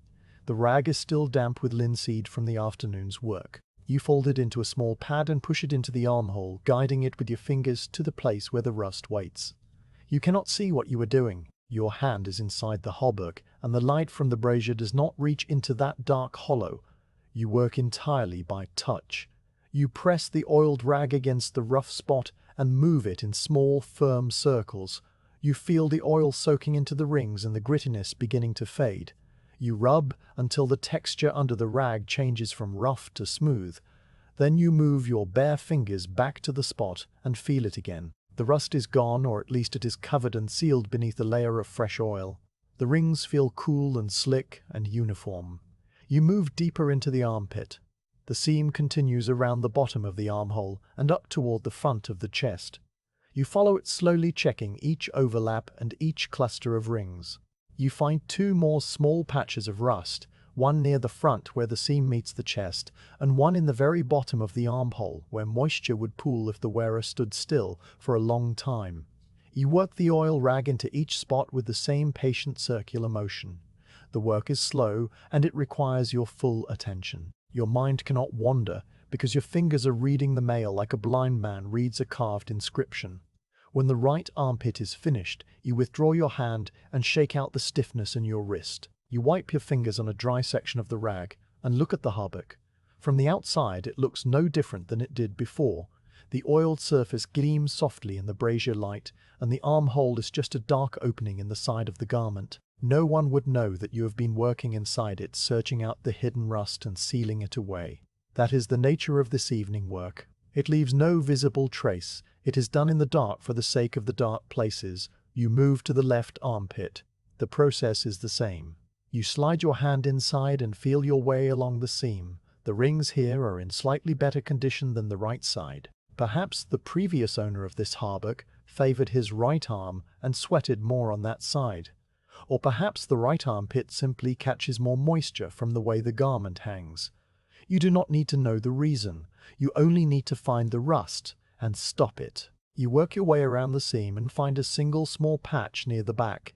You press the oil rag into it and rub until the grittiness fades. The left armpit is finished. The collar is next. The collar is the opening for the head, and it sits against the neck when the armor is worn. It is a place of constant friction and warmth. The skin of the neck is always slightly damp, and the leather thong that reinforces the collar absorbs that moisture and holds it against the iron rings. You lift the collar and peer inside, though there is little to see in the dim light. You slide your hand into the opening and feel the interior surface. The rings here are doubled and reinforced, and the rivets are larger than elsewhere. Your fingers find the leather thong first, a smooth, tough cord that runs through the final row of rings. You follow the thong around the collar, checking its condition. It is still supple, though it is dry in a few places where it passes over the shoulder seams. You make a mental note to bring the neat's foot oil tomorrow. Beyond the thong, the interior of the collar is a ring of iron that would sit directly against the wearer's neck. This is one of the most vulnerable places on the entire hauberk. The constant moisture and warmth create ideal conditions for rust. You feel your way around the collar slowly, your fingers reading the texture of each ring. Near the front, where the collar would press against the throat, you find a patch of rust that is deeper and rougher than the ones in the armpits. It has been growing here for some time unnoticed because the collar is rarely inspected from the inside. You press the oil rag against it and work the oil into the corrosion. The rust is deep, and it takes a long time for the grittiness to fade. You rub and rub your hand, moving in small, patient circles, while your mind remains quiet and focused. Finally, the texture changes, and the rings feel smooth again under the oiled cloth. You continue around the collar, checking every ring. You find a few more small spots of rust near the back, and you treat each one with the same careful attention. When you finish, you withdraw your hand and let the collar fall back into place. The hauberk hangs as it did before dark, and silent and seemingly unchanged. But you know what you have done in the hidden places. You have pushed back the slow hunger of the air and the damp. You have bought more time for this garment of iron rings. The skirt is the last region to inspect. The skirt hangs down from the waist, and its interior is more accessible than the armpits or the collar. You kneel on the flagstones and lift the hem. The interior of the skirt is a broad expanse of rings that have been protected from weather, but exposed to the dust and grit that rise from the ground. You run your hand over the inner surface, feeling the familiar texture of rivets and overlapping wire. The rust here tends to form near the hem, where the mail brushes against the earth and where moisture from wet grass or muddy ground can soak upward. You find a few small patches along the bottom edge, and you work the oil rag into them until they are smooth. You also check the slit at the front of the skirt. This is the opening that allows a man to sit on a horse or walk without the mail binding his legs. The edges of the slit are reinforced with doubled rings, and they see a great deal of movement and friction. You run your fingers along both edges of the slit, feeling for any roughness or looseness in the rings. The rings are sound, but the leather thong that binds the edge is frayed near the top. It will need to be replaced eventually. Not today, but soon. You make another mental note and let the skirt fall back into place. The first hauberk is finished. You stand up, and your knees make small sounds of protest. You walk to the brazier and add a few lumps of charcoal. The coals flare briefly and then settle into a steady glow. You hold your hands near the warmth and look around the dim room. There are 5 more hauberks waiting. They hang on the inner wall, and on the second tripod, their dark shapes barely visible in the gloom. You will inspect each one in the same way, by touch in the darkness. You move to the second hauberk. This one hangs on the inner wall, and you must lift it down and carry it to the tripod near the brazier. The weight of it settles into your arms, and you feel the familiar shift and flow of the iron rings. You drape it over the oak bar and let it hang straight. Then you begin the same process. Right armpit, left armpit, collar, skirt, slit. Your hands know what to do. They move with a calm sureness that requires no thought. You find rust in the right armpit and in the collar. You work the oil rag into the rough spots and feel the grittiness fade. You check the leather thongs and find them sound. The second hauberk is finished. The evening deepens outside. The grey sky beyond the window slit has turned to charcoal and then to black. The wind has picked up slightly, and it moans softly around the tower stones. Inside the workshop, the only light comes from the brazier and from the faint glow of the stars that you cannot see, but that cast a barely perceptible lightening of the darkness near the window. You do not need light. Your fingers have become your eyes. The third hauberk and the fourth pass under your hands. The work is slow and repetitive and deeply quiet. You find rust in the expected places, the armpits and the collars and the hems. Each patch of rust is slightly different. Some are only a faint dusting that disappears after a few passes of the oil rag. Others are deeper and require more time and more pressure. You treat each one with the same patient attention. You do not hurry. There is no reason to hurry. The night is long and the hauberks are many, and the work is what you are here to do. By the time you reach the fifth hauberk, your fingers are dark with oil and iron residue. The smell of linseed is deep in your skin and in your clothing. You pause and wipe your hands on a dry rag, but the stain remains. You do not mind. The stain is the mark of the work, and it will fade in time as all stains do. You lift the fifth hauberk and begin the inspection. This one is different. As soon as you slide your hand into the right armpit, you feel a patch of rust that is larger and rougher than any you have found tonight. It covers an area the size of your palm, and the rings feel pitted and uneven. This rust has been growing for a long time, perhaps years. It has been missed by previous inspections, or perhaps it was simply left because it was too deep to remove. You press the oil rag against it and begin to work. The grittiness is pronounced, and it takes a long time for the oil to penetrate the corrosion. You rub in small circles, pausing occasionally to dip the rag in fresh oil and return to the spot. Slowly the texture begins to change, the deep roughness smooths out, and the rings feel more uniform under the cloth. You cannot remove the pitting that has already occurred. The metal has been eaten away and it will never be as strong as it once was. But you can stop the rust from spreading further. You can seal the damaged area under a layer of oil and prevent the air and moisture from reaching the iron. This is what you do.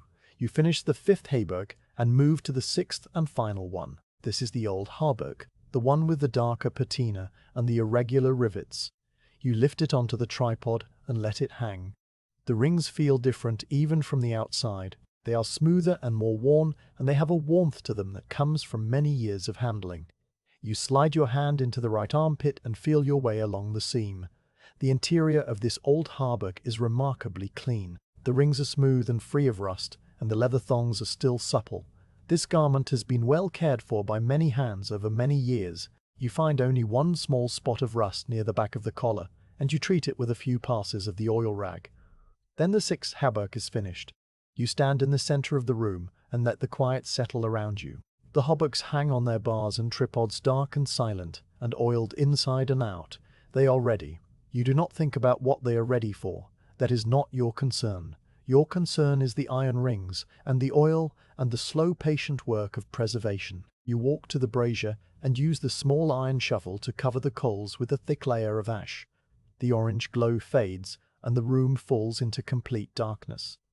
You stand still for a moment, letting your eyes adjust to the absolute black. The wind moans softly around the tower stones, and the sound is the only thing that tells you the world outside still exists. Then you feel your way to the door and step out onto the spiral stair. The cold air of the stairwell wraps around you, and you begin the slow descent.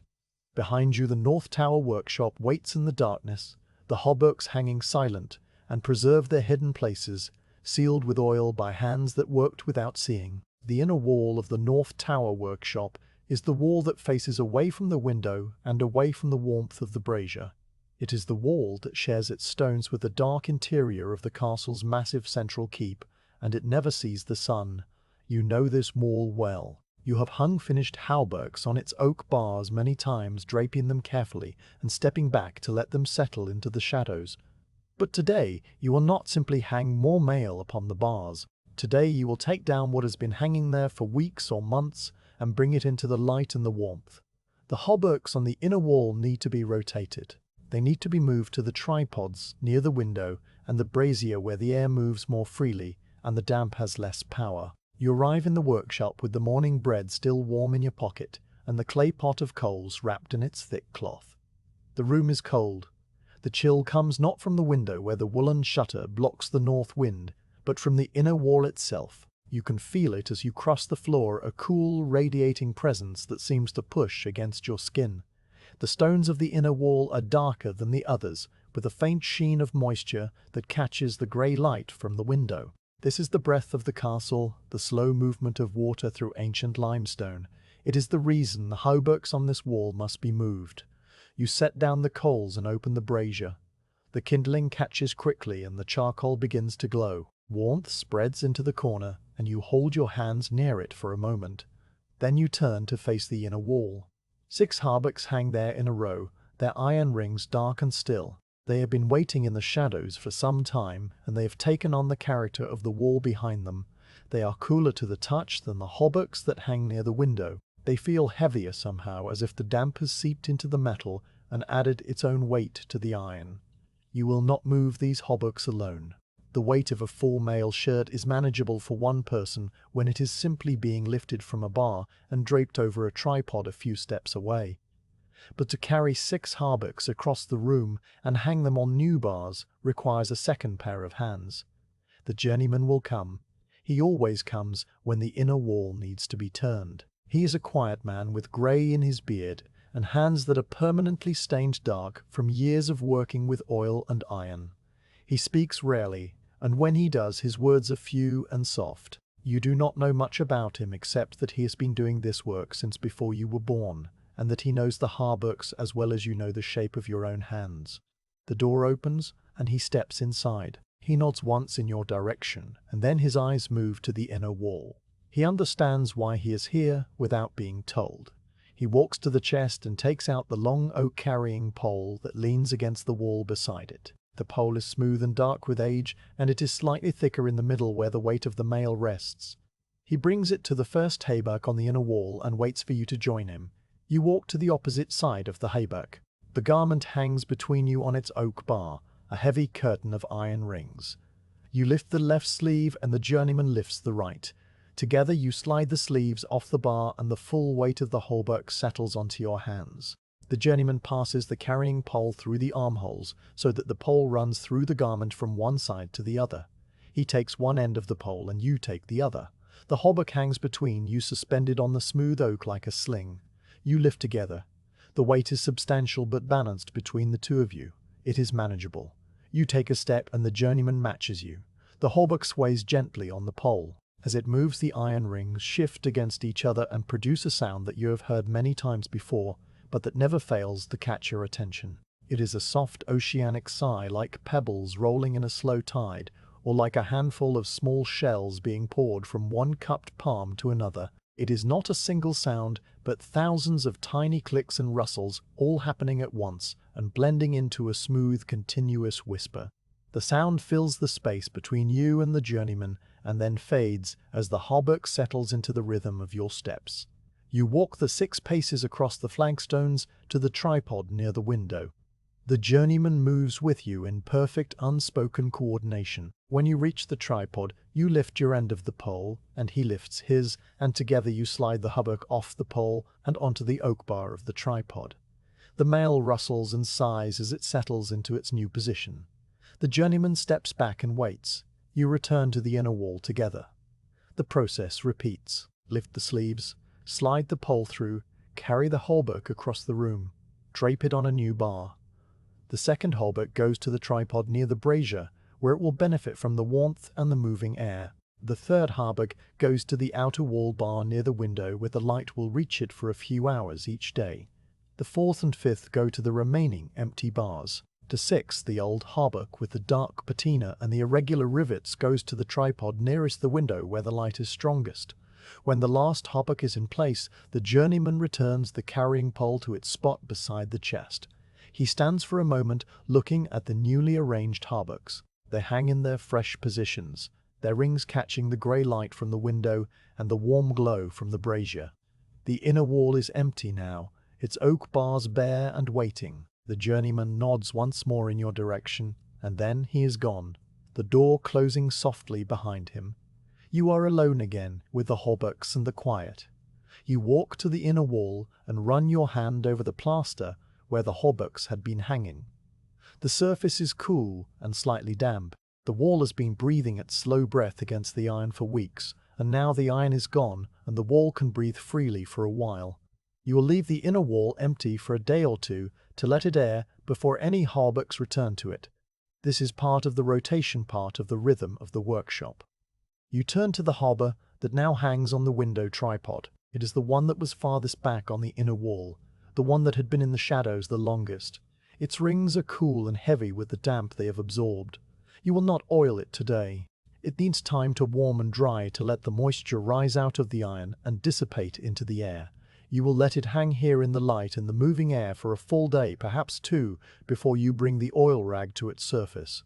This waiting is as much a part of the work as the oil rag itself. You walk to the window and look out. The grey sky is unchanged, and the bailey below is quiet. A few figures move about their tasks, but there is no urgency in their movements. The castle is in a time of waiting, as the hauberks are in a time of waiting. Everything is suspended in the slow rhythm of the season. You let the scene fade from your attention and turn back to the room. The hauberk on the brazier tripod is warmer now. You lift its sleeve and feel the difference. The rings are less cold and they move more easily under your hand. This one has been off the inner wall for a day, already having been moved there during the last rotation. It is ready for oil. You take up the rag and the tray and begin. The work flows in its familiar rhythm and the morning passes. You finish the first hauberk and move to the second. The light from the window shifts slowly across the floor and the dust motes drift in their endless dance. The sounds of the castle rise and fall in their own rhythm. The blacksmith's hammer starts and stops. The cook's voice calls out and fades. The wind stirs the woolen shutter and then falls still. You work through the hauberks one by one, bringing each into the circle of your attention and then releasing it back to its waiting. By late afternoon, you have oiled 3 of the 6 hauberks. The remaining 3 hang on their new bars, warming and drying. They will be ready tomorrow or the day after. You set down the rag and stretch your back. The room is quiet now with the deep quiet of late afternoon. The light from the window has softened to a warm grey, and the shadows are beginning to gather in the corners. You walk to the brazier and add a few lumps of charcoal. The coals flare and then settle into a steady glow. You stand in the centre of the room and look at the hauberks. They are distributed now in a way that makes sense for this moment in the cycle. Some are warming near the window and the brazier. Some are already oiled and gleaming. The inner wall is bare and airing. The balance of the room has shifted. It will shift again when the hauberks are ready to return to the inner wall and a new set is brought up from the forge. This is the rhythm of the workshop, the slow turning of iron through light and shadow and warmth and coolness. You walk to the door and pause with your hand on the latch. You look back at the room. The hauberks hang in their places, dark and patient. The brazier glows in the corner. The woolen shutter stirred gently in the draught from the window. The room is ready for the night. You pull the door closed behind you and the soft thud of oak against stone seals the workshop in its quiet waiting. The stone walls of the North Tower workshop are never truly dry. You have learned this over the months of your apprenticeship, not from being told, but from watching and feeling and from the evidence that accumulates slowly in the corners and along the edges where the flagstones meet the plaster. The walls are made of limestone blocks quarried from the ridge upon which the castle stands. They are ancient even by the measure of the castle itself, having been cut and shaped and set into place more than 200 years ago by masons whose names are no longer remembered. The stone carries within it the memory of the seabed from which it was formed countless ages before any castle was built. It is full of tiny pores and channels and invisible pathways that water can follow. And water does follow them with a patience that makes your own patient work seem hasty by comparison. You arrive in the workshop this morning to find the evidence of the wall's slow breath written on the plaster near the floor. A dark patch of moisture has bloomed overnight just above the flagstones on the inner wall, the one that shares its mass with the central keep. The patch is roughly the shape of a flattened pear, wider at the bottom and tapering as it rises. It is darker than the surrounding plaster, a grey-brown stain that looks like a shadow cast by nothing. You kneel and touch it with your fingertips. The plaster is cool and slightly damp. It is not wet enough to drip or to feel water against your skin, but the moisture is there, held in the pores of the lime and sand. This is the wall breathing out the damp that is absorbed from the earth and the air over weeks and months of grey weather. You stand and look at the dark patch for a long moment. There is nothing to be done about it. You cannot dry the wall. You cannot stop the slow movement of water through the ancient stone. The castle is built on a hilltop, and the rain falls and the mist rises, and the ground holds moisture from one season to the next. All of that water seeks the lowest path, and some of it finds its way into the walls, where it travels downward inch by inch over years. The plaster darkens and lightens with the weather, and the seasons like a slow heartbeat that takes months to complete a single pulse. You have seen this patch before in different shapes and different sizes. It will fade when the weather turns dry and return when the rains come again. It is simply the way of the stone. The hauberks must be kept away from this breathing wall. That is why they hang from the oak bars set into iron brackets that hold them a hand's breadth out from the plaster. That is why the tripods stand in the center of the room, where the air circulates freely. You have been taught this rule since your first day in the workshop. Never let the mail touch the stone. Never let it rest against the outer wall, where the damp from the window can settle on the cold iron. The rings will rust in hours if they are left against a sweating stone. You have seen it happen once, when a hauberk was hung carelessly by someone who did not understand the breadth of the walls. The next morning, the rings where the mail had touched the plaster were covered in a fine orange-brown powder, as if they had been dusted with ground cinnamon. It took hours of work with the oil rag to clean them, and even then the metal remained slightly pitted where the rust had bitten deep. You walk to the brazier and stir the coals. The warmth rises and pushes back against the cool damp hair that seems to gather near the inner wall. You add fresh charcoal and watch the flames catch. The room begins to warm, and the smell of the burning charcoal mixes with the ever-present scent of linseed oil. You take up the oil rag and turn to the hauberk that hangs on the tripod nearest the window. It is the one you moved from the inner wall yesterday, the one with the old patina and the irregular rivets. It has been warming in the air near the window, and the rings feel different today. They are less cold, and the oil will spread more easily. As you begin to work, your attention is caught by a small movement near the window and brazier. You look up and see the spider. She lives in the corner where the angled stone of the embrasure meets the straight wall of the room. Her web is a delicate construction of fine grey silk that spans the corner in a loose triangle. Each morning when you arrive, the web is intact, and the spider sits at its center, a tiny dark shape no larger than a lentil. Each morning when you open the woolen shutter or adjust the light, you disturb the web with the movement of your arm or the draft of air.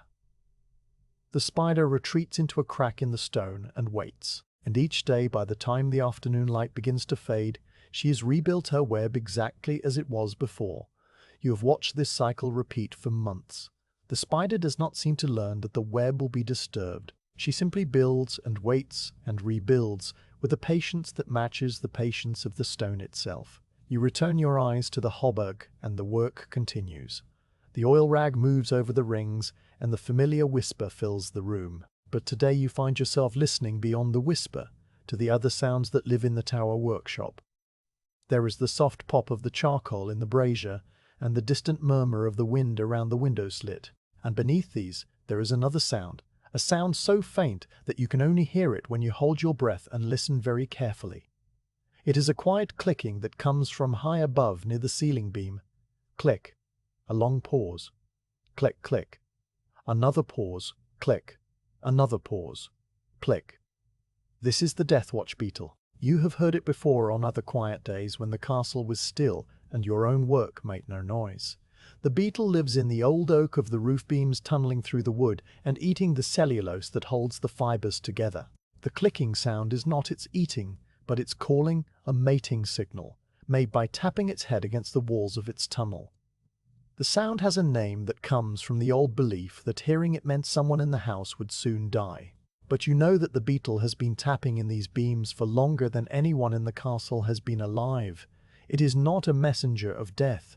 It is simply a small creature living its small life inside the massive skeleton of the tower.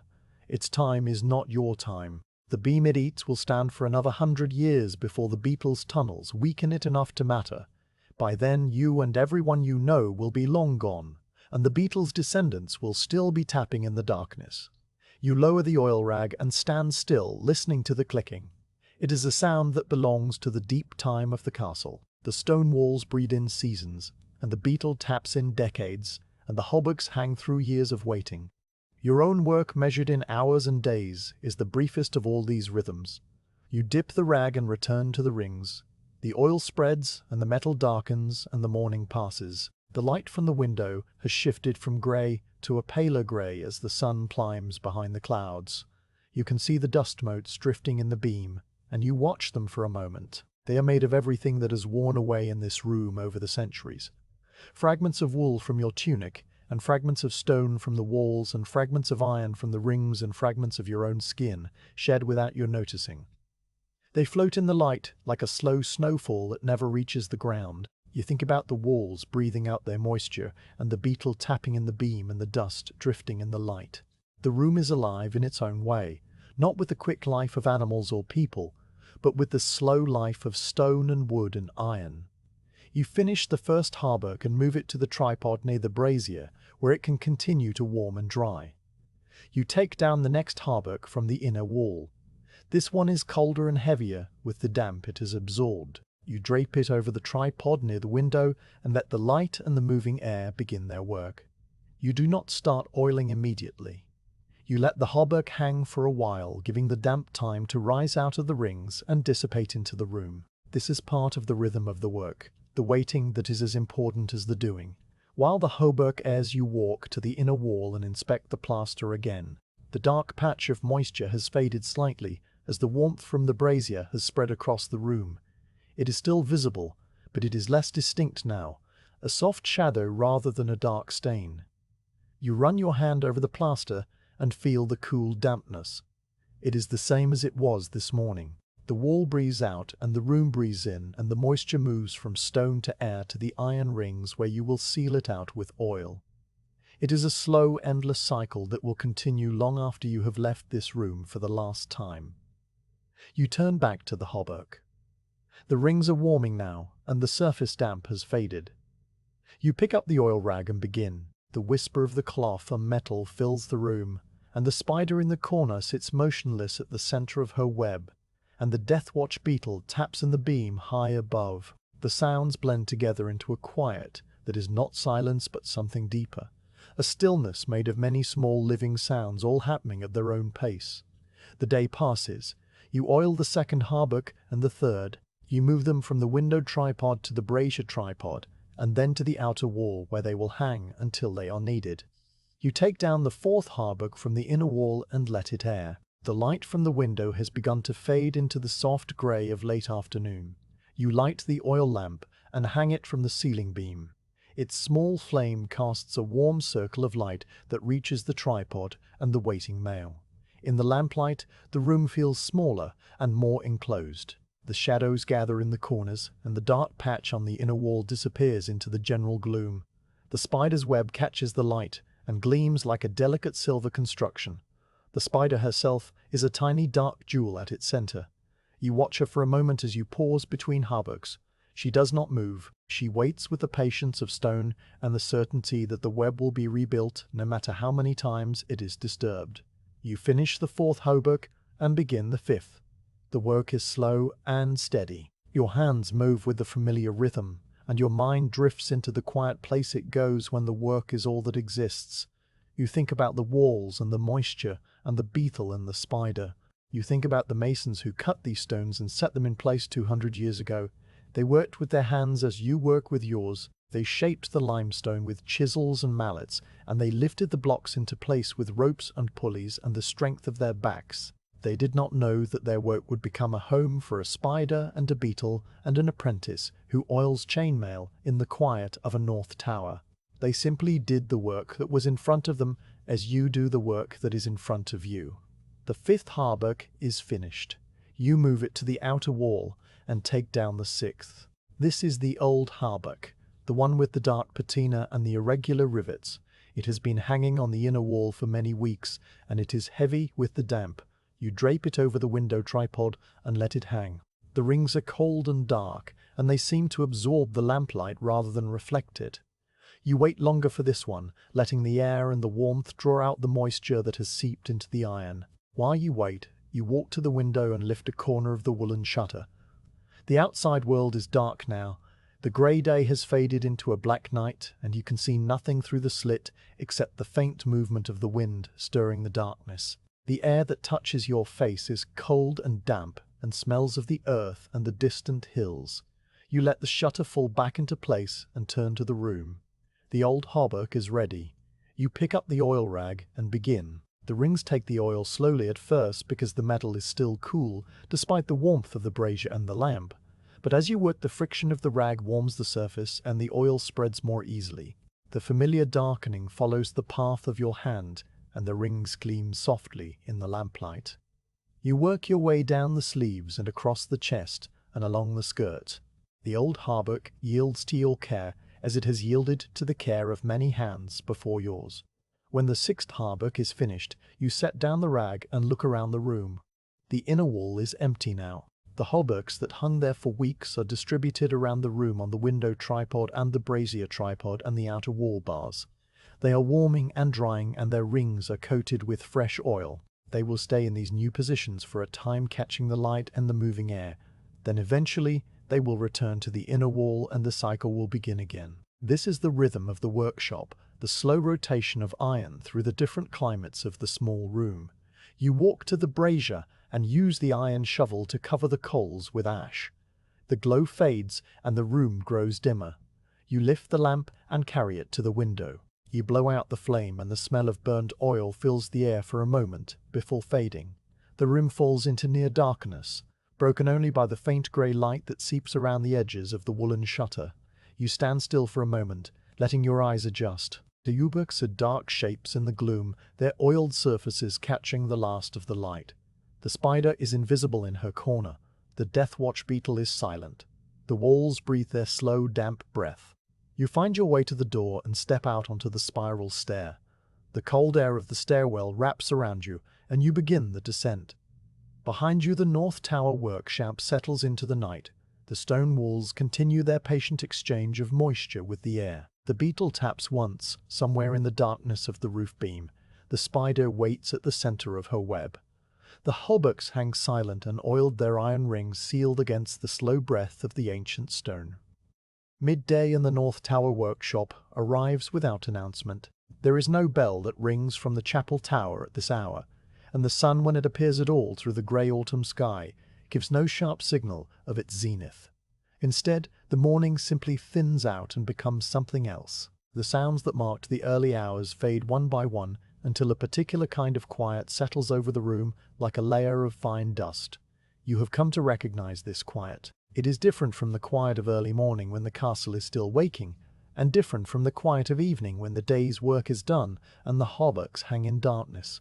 The midday quiet is fuller and denser, as if the very air has grown heavy with the weight of the hours that have already passed, and the hours that are still to come. You stand at the tripod with the oil rag in your hand. The hauberk before you is half finished. Its left sleeve and chest gleam with fresh oil, while the right side and skirt still wait with their dull grey morning faces. The work has been steady all morning, and you have fallen to the rhythm that makes the time pass without your noticing. But now, something has shifted. You become aware of the silence, not as an absence of sound, but as a presence in the room. It presses against your ears softly, like the pressure of deep water. You lower the rag and listen. The blacksmith's hammer has stopped. It was there a moment ago, or perhaps an hour ago, a steady, distant thud that marked the progress of the morning like a slow heartbeat. You cannot remember when it ceased. It simply faded out of your awareness, and now that you listen for it, you realize it has been gone for some time. The forge across the lower bailey has fallen still. The smith and his apprentice have set down their tools and gone to the hall for the midday meal. You picture them sitting on the long benches with wooden bowls of pottage and chunks of dark bread, their faces flushed from the heat of the forge, and their hands still carrying the faint grey stain of iron scale. They are eating in silence or speaking in low voices about ordinary things. Their work waits for them in the cooling forge, the fire banked under a layer of ash, much like the coals in your own brazier. The kitchen sounds have faded too. In the morning you can sometimes hear the cook's voice rising from the yard below, a sharp call for more wood, or a complaint about the quality of the flour. The clatter of pots and the thud of the cleaver on the chopping block drift up through the stone and reach you as distant muffled rhythms. But now the kitchen is quiet. The main work of the morning meal is done, and the preparations for the evening meal have not yet begun. The cook and her helpers are resting in the warmth of the hearth, perhaps dozing on sacks of barley or mending a torn apron. The great iron cauldron hangs over the low flames, its contents simmering with a soft sound that does not carry beyond the kitchen walls. Even the wind has eased. All morning it has been pressing against the tower, with a steady, insistent pressure, making the woolen shutters stir and sending thin streams of cold air through the gaps around the window slit.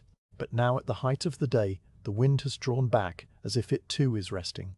The shutter hangs still, and the air in the room is motionless. The flame in the oil lamp which you lit when the morning light proved too dim burns with a perfectly steady teardrop of yellow. It does not flicker or waver. It stands upright and still like a small golden sentinel. You stand in this deep quiet and let it settle around you. The room feels different now. The hauberks, which hang on their tripods and wall bars, are not merely garments of iron rings, they are presences. Each one occupies its space with a weight that goes beyond the physical weight of the metal. They have been shaped by the hands of armorers, and worn by the bodies of men, and cared for by your own hands and the hands of those who came before you.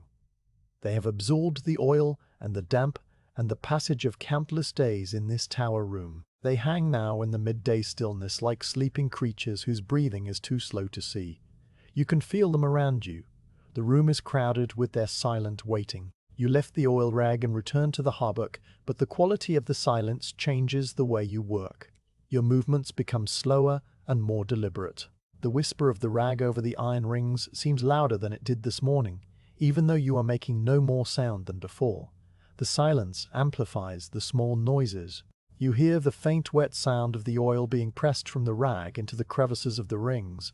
You hear the tiny clicks as the mail shifts under the pressure of your hand. You hear your own breathing slow and even, and the soft rustle of your woolen tunic as your arm moves back and forth. These sounds do not break the silence. They float within it like dust motes in a beam of light. The dust motes are there as always, drifting in the shaft of pale grey light that falls through the window slit. But at midday, they move differently. In the morning, when the sun is still low, the light beam is active, and the dust dances with a lively energy stirred by the temperature changes and the draughts from the opening door. In the afternoon, as the air cools and settles, the dust begins to slow. But now at the exact middle of the day, the dust motes hang almost motionless. They are suspended in the light like tiny flecks of gold leaf trapped in clear resin. You watch them as you work. A single mote drifts slowly across your field of vision, taking a long breath to move the width of your hand. It seems to have no destination and no hurry. It is simply there in the light because the light is there and the dust is there, and the midday stillness holds everything in a gentle suspension. The quality of the light itself is different at this hour. It is not the pale watery light of early morning or the warm golden light of late afternoon. It is a steady neutral grey that seems to come from everywhere and nowhere. The clouds outside are thick and even, and they diffuse the sun's light into a soft uniform glow that fills the window slit and spreads into the room without casting strong shadows. The hauberks in this light look softer and less distinct. Their rings do not gleam or sparkle. They simply hold the grey light and return it as a darker grey. The oiled surfaces have a matte sheen like the surface of a still pond under an overcast sky. Everything in the room is muted and calm. You work your way across the chest of the hauberk. The rings pass under the oil rag one by one, and the familiar darkening follows the path of your hand. In the quiet, your mind does something it rarely does during the busier parts of the day. It expands outward into the room. You become aware of the stone walls not as boundaries, but as companions. The limestone blocks have stood here for 2 centuries, absorbing the heat of summers and the cold of winters and the endless slow passage of damp from the earth below. They have witnessed everything that has happened in this room. The armorers who bent over their workbenches riveting rings together, the apprentices who carried buckets of oil up the spiral stair, the men who came to claim their hauberks before riding out through the gatehouse, the women who swept the flagstones and emptied the ash from the brazier. All of them have come and gone while the walls remained watching and waiting and breathing their slow, damp breath. The death watch beetle is silent at this hour. You listen for its clicking in the roof beam, but there is only the deep stillness. Perhaps the beetle also rests at midday, or perhaps it is simply that the sounds of the castle have faded enough that you could hear it if it chose to tap. But it does not tap. It waits in its dark tunnel in the ancient oak, doing whatever it is the beetles do when they are not calling for a mate. Sleeping, perhaps, or eating, or simply existing in the slow time of insects. The spider in the corner of the window embrasure is motionless. You glance at her web and see her sitting at its center, a tiny dark knot of patient stillness. She has rebuilt her web after this morning's disturbance, and it hangs perfect and complete in the angle of the stones. The grey light catches the silk and makes it visible as a delicate geometric construction. The spider does not move. She does not need to move. Her web is her world, and she waits at its center for the small flying things that will eventually blunder into the sticky strands. At midday, few things fly. The insects are resting in the cracks of the stone or on the undersides of leaves in the kitchen garden. The spider waits with the patience of the walls and the beetle and the hauberks. You finish the chest of the hauberk and move around to the back. The rings here are slightly cooler because they have been facing away from the brazier and the window. The oil spreads more slowly, and you work with a deliberate care that matches the stillness of the room. The whisper of the rag is the only sound now that you have stopped listening for the distant noises of the castle. It is a soft, continuous sound, like wind through dry grass or like a hand brushing over a length of heavy wool. It fills your ears and your mind, and you let it carry you along. The skirt is next. You kneel on the flagstones and the cold seeps up through your hose. The flagstones are worn smooth in the center where generations of feet have passed, and they hold the chill of the earth beneath the tower. You work across the front of the skirt and then around to the back. The rings near the hem are slightly rusted from brushing against the ground, and you spend extra time here working the oil into the rough patches. In the quiet, you can feel the texture of the rust more clearly. It is a fine grittiness that catches against the oil rag and then gradually fades as the oil soaks in and coats the metal. When the hauberk is finished, you stand and stretch. Your knees make small popping sounds that seem loud in the stillness. You walk to the brazier and add a few lumps of charcoal. The coals shift and settle, and a small flame appears licking up from the black surface. The warmth increases slightly, and you hold your hands near it. The heat feels good against your fingers, which are cold from the oil and the iron and the long hours of work. You look around the room. The hauberks hang in their places, dark and silent. They are not merely waiting to be oiled or waiting to be worn. They are simply existing in the midday stillness, as you are existing and as the walls are existing. There is a sense in this hour that time has slowed to a near stop. The morning is behind you and the afternoon is ahead. But right now, in this moment, there is only the quiet room and the grey light and the patient iron rings.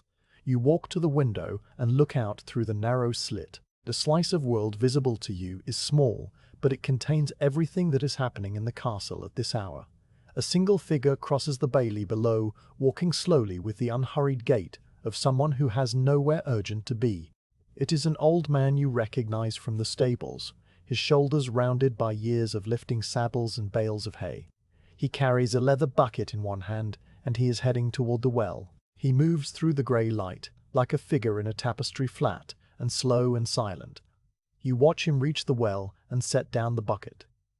He turns the windlass and the rope creaks softly, a sound that reaches you as a faint, distant vibration. The bucket descends into the darkness of the well, and there is a pause. Then he turns the windlass the other way, and the bucket rises glistening with water. He pours the water into his leather bucket and turns back toward the stables. His figure grows smaller and disappears into the shadow of the gatehouse arch. The bailey is empty again.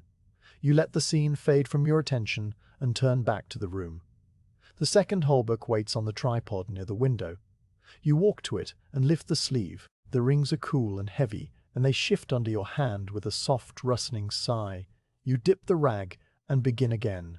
The work continues as it always continues, but the midday quiet gives it a different texture.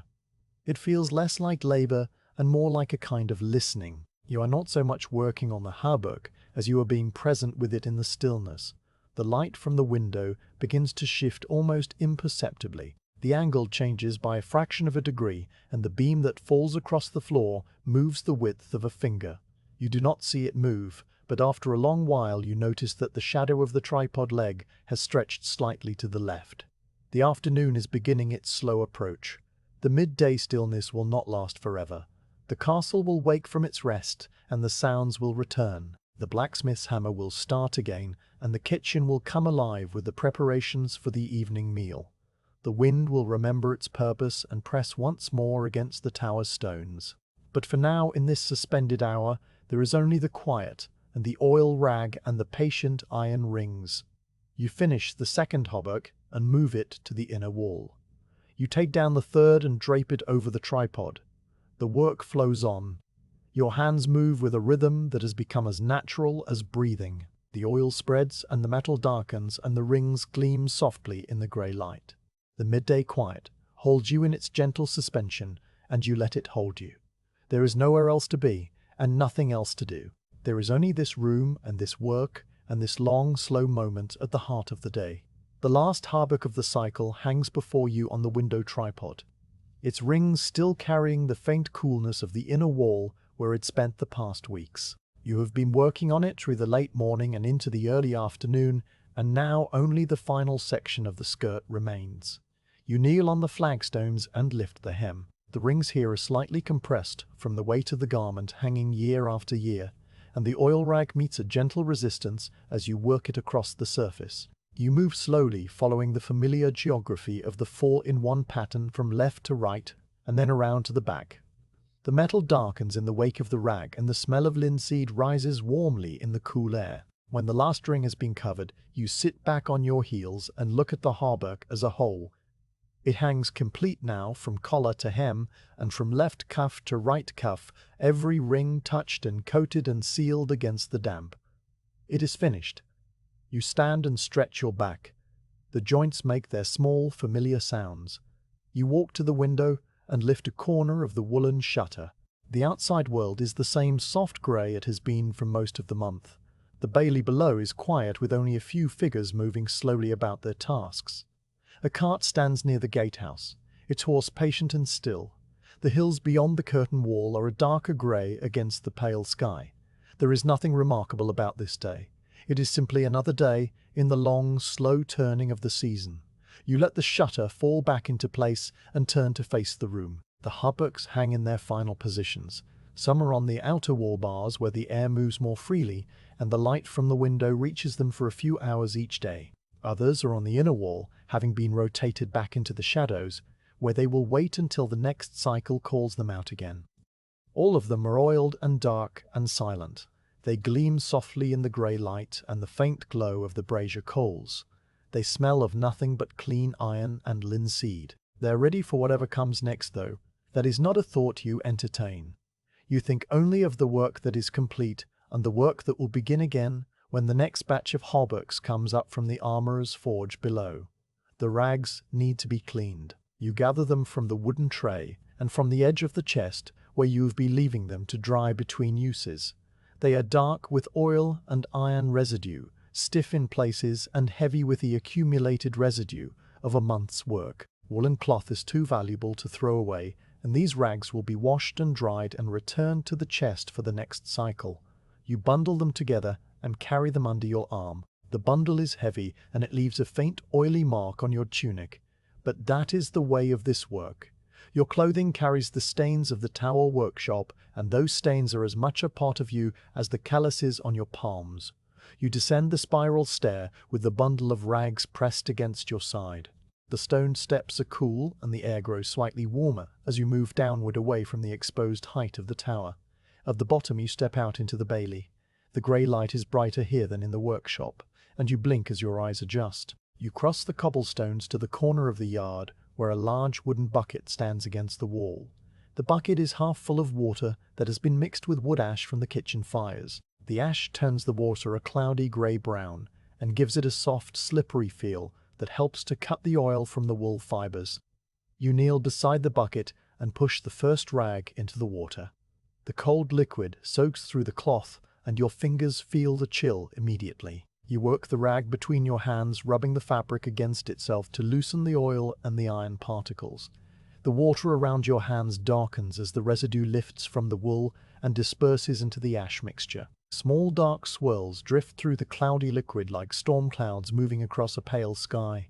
You squeeze the rag tightly and watch the brown water run from between your fingers. Then you dip it again and repeat the motion. Over and over you work the rag, squeezing and dipping and rubbing until the water that runs from it is only slightly cloudy and the wool feels clean and soft again. You move through the bundle one rag at a time. The work is repetitive and quiet, and your mind drifts into the same calm place it goes when you are oiling the hauberks. The sounds of the bailey are around you now, instead of the muffled sounds of the tower room. A horse stamps its hoof on the cobblestones near the stable. A woman laughs somewhere near the kitchen door. The blacksmith's hammer has resumed its steady rhythm, a soft thud that travels through the ground and reaches you as a faint vibration in your knees. These sounds do not disturb the quiet of the work. They simply become part of it, as the wind and the beetle and the spider became part of the quiet in the tower. When all the rags have been washed, you lift them from the bucket and wring them out one final time. The water that drips from them is pale grey and leaves dark spots on the cobblestones. You carry the damp bundle to the wooden rail that runs along the wall near the kitchen garden. This is where rags are hung to dry and where aprons and cleaning cloths from the hall and the kitchen spend their afternoons flapping softly in the breeze. You drape each rag over the rail, smoothing out the wrinkles and leaving space between them for the air to circulate. They hang in a row, limp and dark and smelling of wet wool and the faint remnant of linseed. In a day or two, when they are fully dry, someone will gather them and return them to the chest in the tower workshop. You do not know who will do this. It does not matter. The rags will be there when they are needed. You rinse your hands in the remaining water of the bucket and wipe them on the front of your tunic. The stains are darker now, and your skin feels raw from the cold and the ash. But the work is done. You empty the bucket onto the cobblestones and watch the grey water spread and run toward the drain channel that carries rainwater out through the curtain wall. Then you set the bucket back in its place against the wall and turn toward the tower. The spiral stair is cool and dim after the grey light of the bailey. You climb slowly, your hand brushing the stone wall, and your feet finding the worn hollows in the center of each step. The climb gives you time to let go of the outside world and return to the enclosed stillness of the workshop. When you reach the door, you pause for a moment with your hand on the iron latch. Then you push it open and step inside. The room welcomes you back with its familiar smells and its patient silence. The hauberks hang where you left them, dark shapes in the soft grey light. The brazier glows in the corner, its coals still warm beneath the thin layer of ash you spread over them before you went down to wash the rags. The oil lamp is unlit because there is still enough daylight coming through the window slit to see by. You walk to the stoneware jar of linseed oil that sits on the floor near the chest. The jar is still heavy, though you have used perhaps a quarter of its contents over the past month. You lift it carefully and set it on the chest lid. The cork stopper fits tightly in the neck, and you press down on it with the heel of your hand to make sure it is fully seated. A faint ring of oil has gathered around the rim, and you wipe it away with a dry corner of cloth from the chest. The jar is sealed and ready for the next cycle. The wooden tray that held the oil during your work sits on the three-legged stool near the tripod. A thin residue of oil and iron dust coats its surface, darkening the beechwood to a deep amber brown. You carry the tray to the window and hold it up to the light. The residue is smooth and even evidence of many days of steady work. You do not clean the tray. The residue will mix with fresh oil when the next cycle begins, and it will become part of the patina that builds up over years of use. You set the tray back on the stool and turn to the brazier. The coals are still glowing faintly beneath the ash, a soft orange pulse that is barely visible in the daylight. You take the small iron shovel from its hook on the wall and scoop a fresh layer of ash from the pile that has accumulated beside the brazier over many weeks. You sprinkle the ash evenly over the coals, watching it settle like grey snow. The glow fades and disappears. You press down gently with the flat of the shovel to compact the ash and seal the coals away from the air. They will keep until tomorrow or the next day, when someone will come to start the fire again. It may be you or it may be another apprentice. The coals do not care. They simply wait in the darkness for the breath that will wake them. You walk to the window and take down the woolen shutter from its iron bar. You fold it carefully once and then twice and hang it over the bar so that it blocks the narrow slit completely. The room darkens immediately. The grey light is reduced to a faint glow around the edges of the wall, and the hauberks become indistinct shapes in the gloom. You stand for a moment, letting your eyes adjust to the dimness. The air in the room is still and cool, and it smells of linseed and iron and the faint mineral breath of the stone walls. It is the smell of the workshop at rest. You look around the room one last time. The hauberks hang in their places, dark and silent and preserved. The chest is closed with the clean rags waiting inside. The oil jar is sealed. The brazier is banked. The tray is ready. The window is covered. Everything is in its proper place. The cycle is complete. Tomorrow or the day after, a new batch of hauberks will come up from the forge below, and the work will begin again. But for now, in this moment, the workshop is still. You walk to the door and step through it. You pause on the threshold with your hand on the latch and look back into the room. The hauberks are barely visible now, just darker shapes against the dark walls.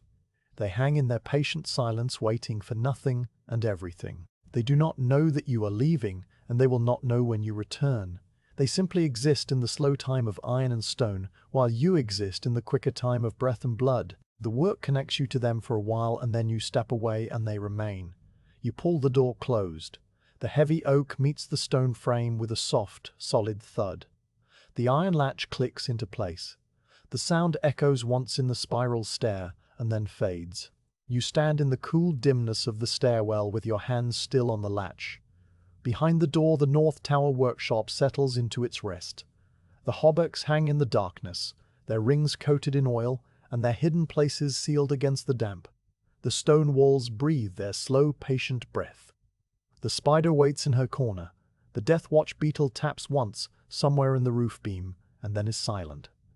The room is still and quiet and ready. You take your hand from the latch and turn toward the stairs. The descent is slow and easy, your feet finding the worn hollows without thought. The air grows warmer as you move downward, and the sounds of the castle begin to reach you again.